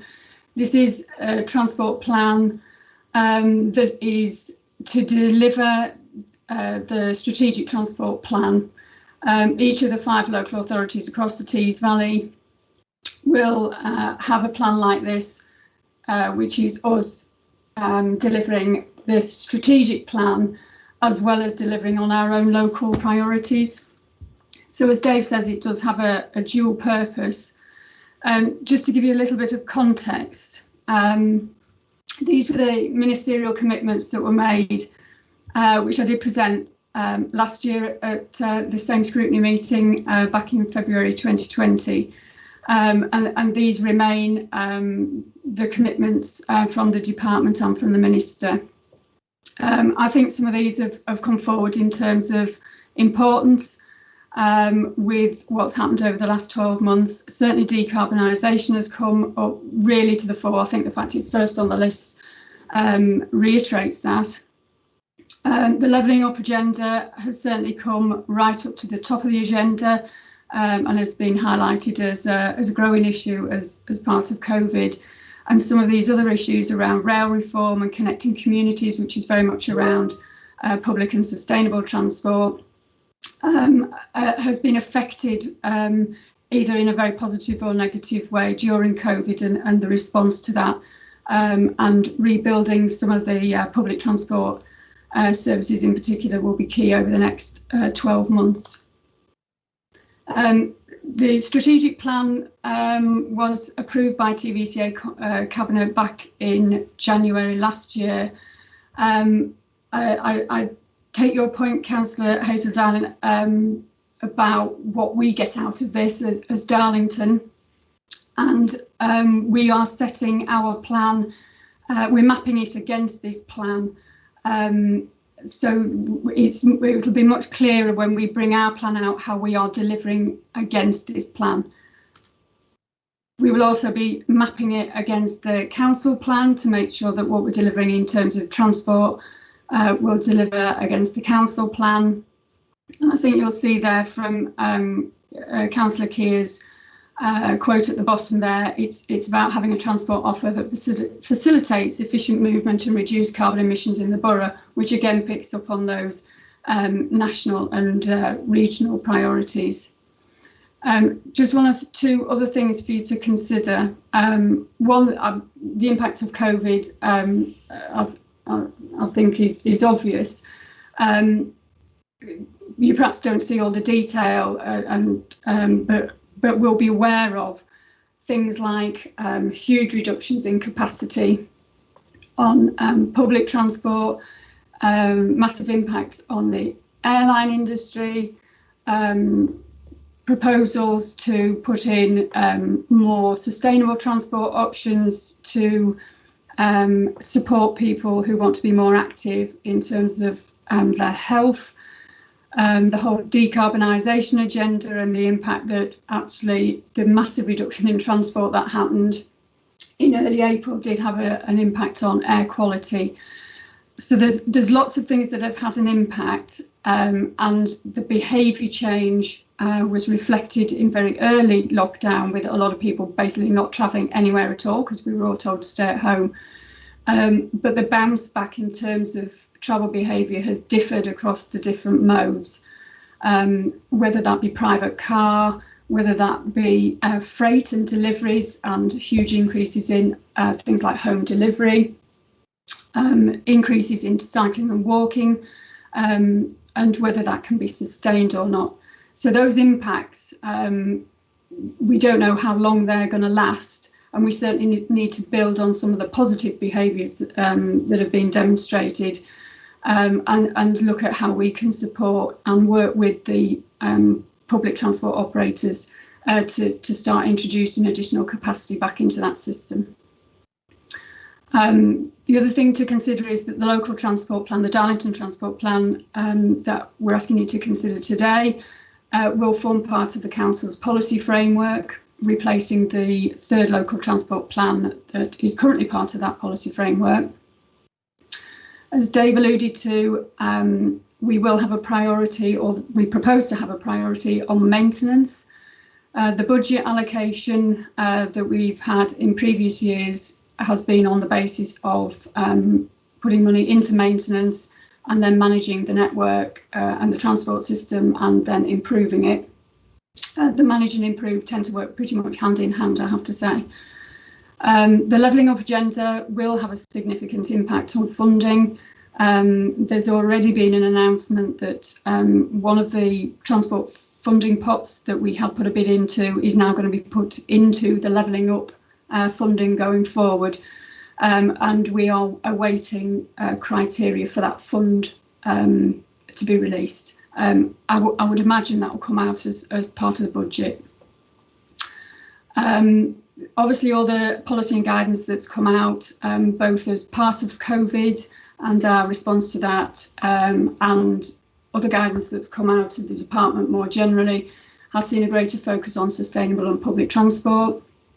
An active travel team has been set up within the Department for Transport, and they're certainly going to have more impact, not just in terms of delivering that agenda themselves, but in terms of impact on other parts of the department, like on local roads or strategic highway, etc. And we will be going out to consultation on this transport plan, and we should have done this last summer, and obviously we couldn't do that because of COVID and a lack of resources and so on. We're now proposing to go out this summer, but we'll have to wait until after PERDA. So we have a consultation plan that's in draft that will start that work in May. It will be proposed to last approximately 12 weeks, but obviously we'll be keeping an eye on the rules around the roadmap and releasing of lockdown to see whether we can move from providing online consultation to more in-person consultation, if that is possible. In a nutshell, the transport plan has the vision that you can see there, which reflects the strategic transport vision.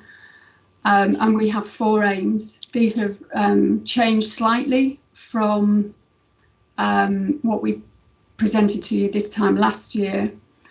And that has been mainly around pulling out safety as a separate aim.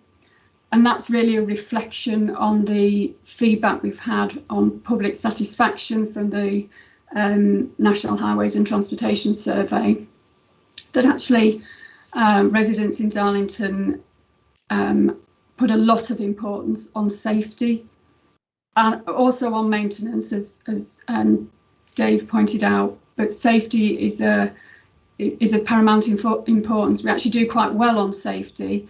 So the gap that we have is between importance and performance. So in terms of importance, road safety and highway maintenance are seen as very important. In terms of performance, we do quite well on safety, and we do less well, as is the case nationally, in terms of highway maintenance, and therefore there's a bigger gap there. But we thought it was important to pull out safety as a separate issue for all highway users. And what we've also done is had the transport system and its effect on health and well-being combined with the impact on the environment. So that's looking at the transport system and its wider impacts on people and place. So they're the 4 key aims. There is more information, slightly more detail than that in the report itself. And we will be mapping that, as I say, against the strategic transport plan, which will make it clearer how those 2 documents link together. I'll hand you over for questions. Okay, thank you, Sue. Do we have any questions on this area of the report?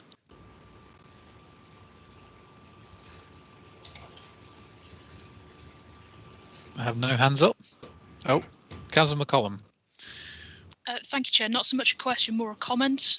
Just really glad to see that the aims have changed in response to data that you have, and to obviously a change and shift with respect to positive impact on the environment and travel predominantly being sustainable.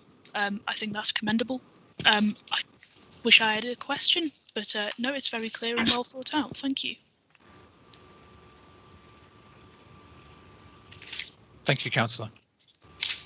Okay, so next we have, I think, is that Sue, you again for the town centre strategy?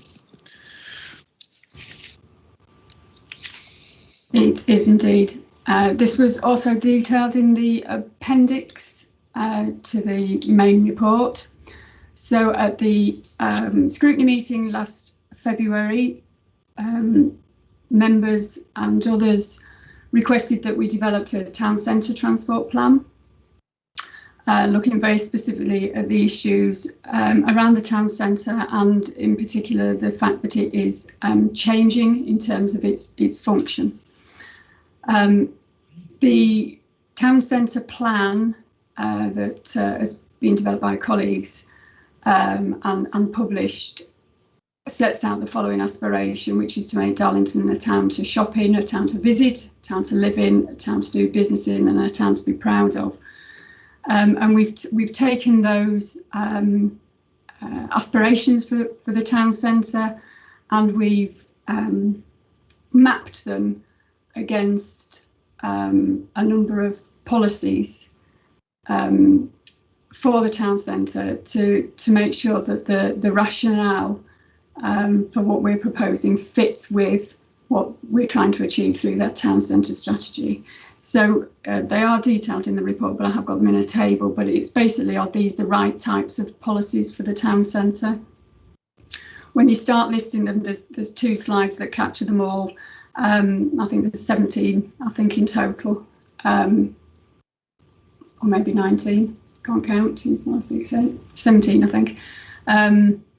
It does demonstrate that the highway and the transport system has a lot of things that it needs to achieve, and the town centre is quite a small geographic area, and this is sort of highlights the fact that it's complex to manage, trying to meet the needs of all users of the town centre, the limited amount of active highway that we have, the limited amount of curb space that we have.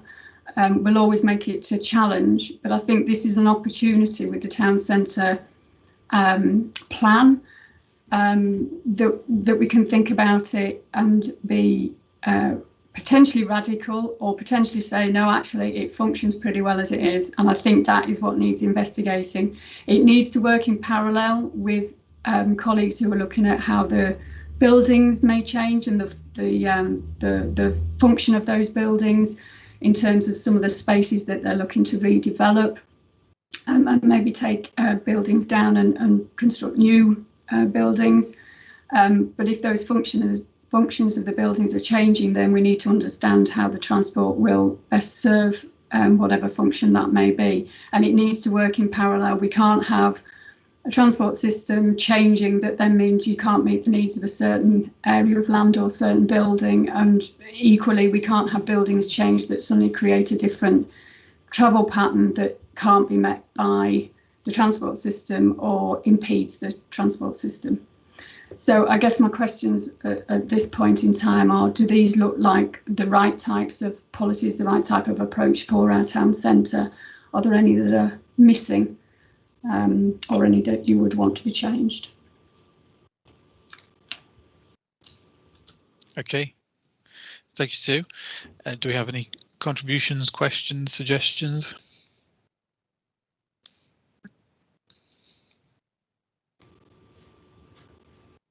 Councillor Allen? Thank you, Chair. May I ask, I'll be honest with you, I think this is a fantastic report and I love the way everything is set out. It's very, very clear. Have we made provision for all kinds of disabilities regarding these particular traffic management issues? In response to that, I'd like to say yes, we have, but I won't be so bold because this hasn't been consulted on, and that's what we intend to do next. We do work very closely with disability groups. We have done that throughout COVID, and we did that previously, and we do on transport schemes generally, particularly around mobility and particularly around visual impairment. They're the two that tend to come up the most. But we have also had issues raised with us around people with mental health problems or conditions like Asperger's or autism, where changes to the highway or the transport system has particular impacts, and how we can communicate that to individuals or to groups. So it is something we're very, very aware of because it is the sort of the public realm. Once we go out to consultation, we will go out to key stakeholders, and we will take forward lessons that have been learned in the past about design and the way that we operate the systems. We have tried to do that throughout COVID with just simple things like, in many places they put in pedestrian one-way systems in streets. Apart from, I think we did it on one of the wines, but apart from that, we didn't go down that route. It was suggested that we maybe made one side of Bondgate or Northgate or High Road, for instance, into a one-way system. But that doesn't really work for somebody with a visual impairment. Because obviously they can't see signs and lines, so we didn't do that. The question was, well, it's done in shops, they have one-way systems in shops. The difference being that they have people working in shops that can help guide people round the store. We obviously don't have people that can help people round the public realm. So it's small things like that that make a big difference that we do try and capture. And if we get to design of actual schemes, highway design proposals, we do take all of those to Darlington Association on Disability as a start point, and then if there are particular issues, we will take those further. Thank you. Thank you, Councillor. Good question. Councillor Dulham. Thank you, Chair. Really appreciate your comments there, Sue, in explaining that. I've got two children, one who was diagnosed with autism, another who's on the pathway, and I know spatial awareness is a massive problem. So thank you for that. Well, it's not really a question. I suppose it is a question. There's obviously there's a proposal to increase electric charging points now. Now I'm somebody who's transitioned from dirty diesel to electric myself over in the last three months, and you become a little bit geeky. To a certain extent, and you challenge yourself in terms of how far can my range and this sort of thing. But you're always looking out for where can I get some charge, and I think it's really great that we are looking at providing facilities for people who will naturally transition to electric vehicles. But I think it provides an opportunity to bring people from out of the town into Darlington.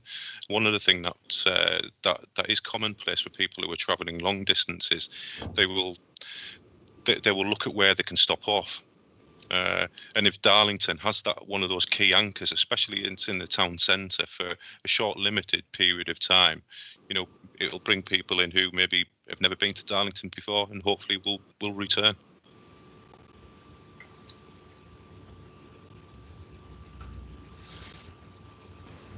And Dave, you wanted to say something on? I didn't know whether Sue wanted to come back in there, but we are working closely with Tees Valley Combined Authority on a procurement exercise to bring forward electric vehicle charging points. They're looking to invest £2 million in the Tees Valley in the next 2 years, bringing those forward, and Sue's put forward a number of sites.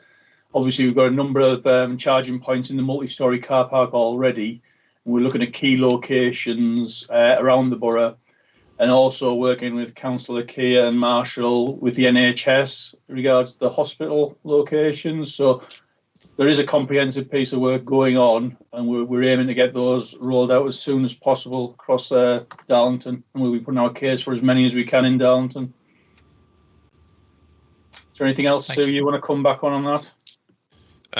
Yeah, there is, Dave, and I don't think it's probably, although it probably is relevant. I know there was a piece of work that HR were looking at. The government, it was absolutely fantastic to help people transition to electric vehicles and reduce carbon emissions. Was to reduce the benefit in kind on a vehicle through salary sacrifice. Now, I know HR were looking at a scheme, and it had been put on hold. Obviously due to COVID. I just wondered, is that something that's being picked back up? There's obviously the benefit to the environment, but there's a potential cash benefit to the council in terms of reduced national insurance contributions. I'm fairly sure, Councillor Durham, it's just been rolled out across the council staff, employees, making aware of it. I think we've bolted onto an NHS scheme.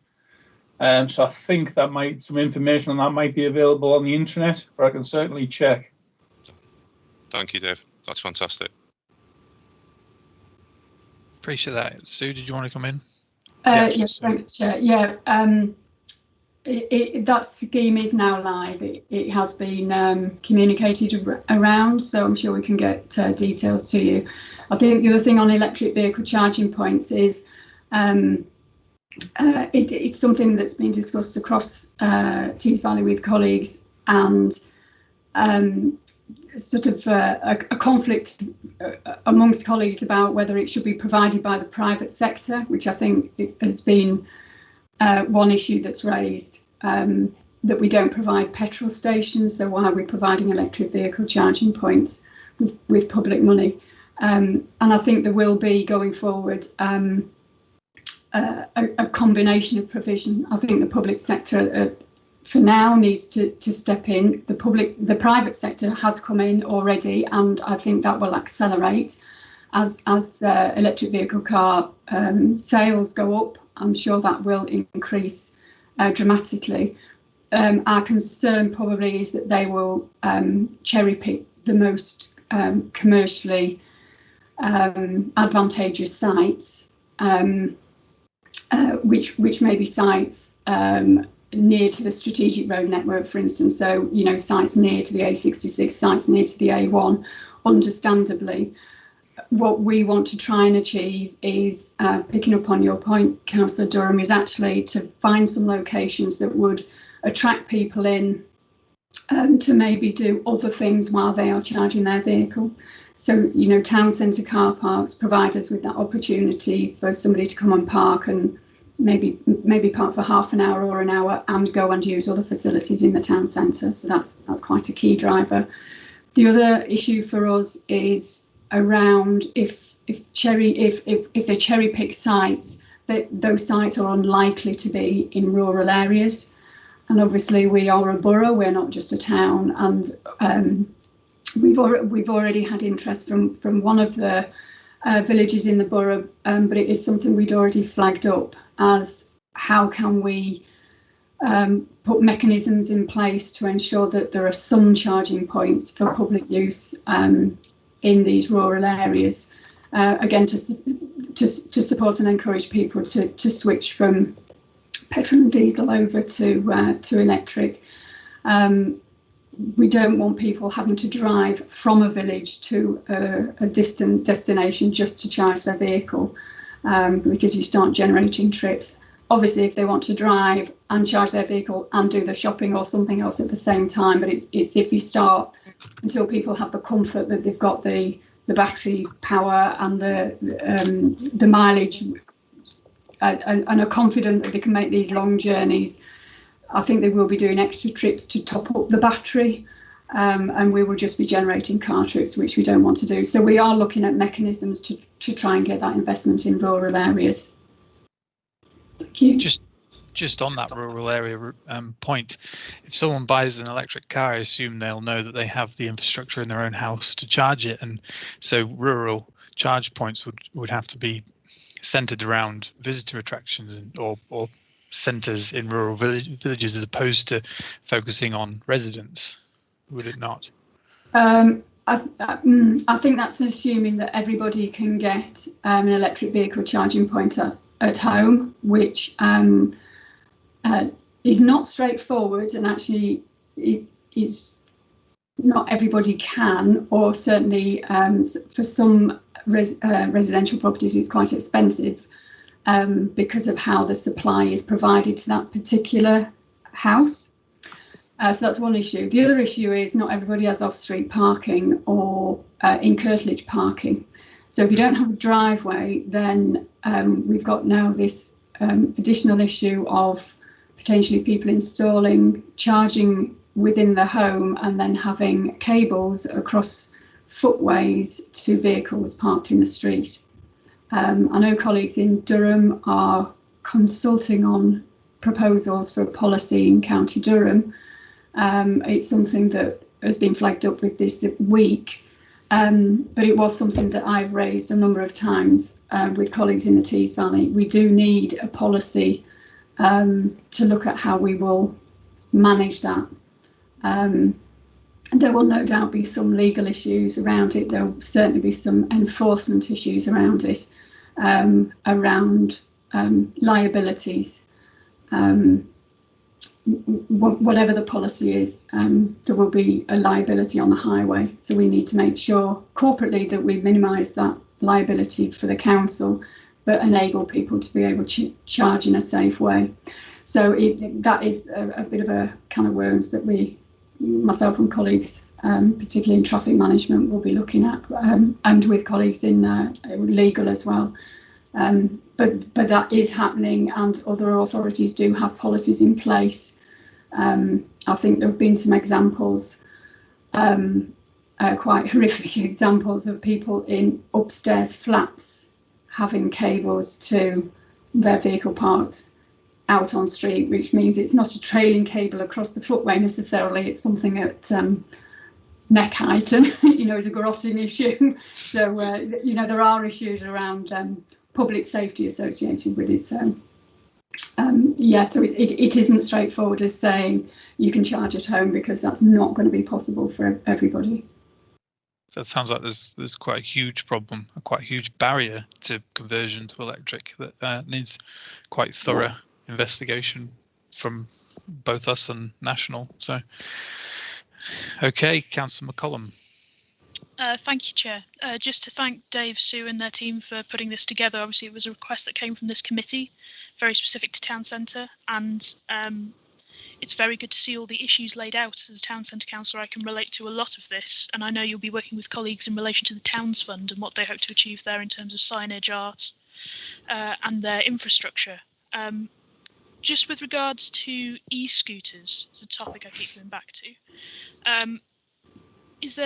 Are there any plans for this to come to Darlington at any point?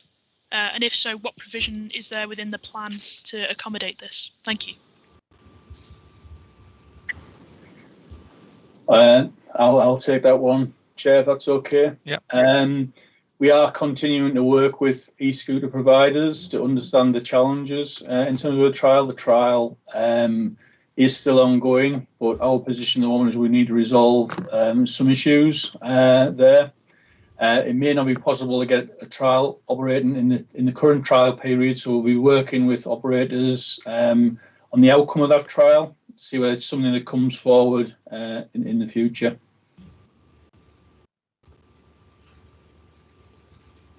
Okay. Thank you. Councillor Allen. Thank you, Chair. Going back to the electricity points, might we in the future be able to recoup some of our financial outlay from the electricity providers? Do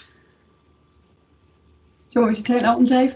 Okay. Yes, so Tees Valley are looking, the Combined Authority are looking at business models to see how we can take this forward as part of the procurement. Obviously, we charge whatever system's put in place, and whoever manages it, that does charge for the electricity and charges for use of that. And it's looking at business models to see how much of a surplus can be made in terms of the cost of installation, the cost of management, and then the surplus and how that can be utilised to potentially expand the service. That may be a mechanism that we can look to provide things in rural areas. It may be that we can look to expand the number of charging points. So the business models are being looked at as part of that process. Thank you. May I ask just a supplementary, just for clarification? Our councils then, or our council in particular, are we basically just providing the sites for these charging points, or are we also having to fund the actual equipment which will then be used? We're looking to provide locations.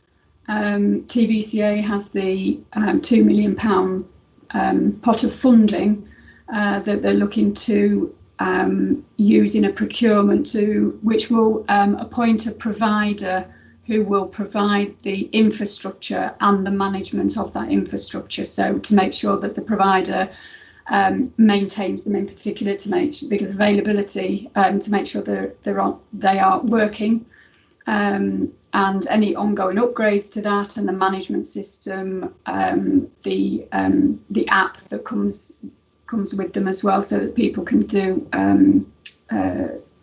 the download of all the electricity, the charging, etc., all done through an app. So the money will come from TVCA, but the locations will be obviously across the Tees Valley. So we will be looking to provide locations.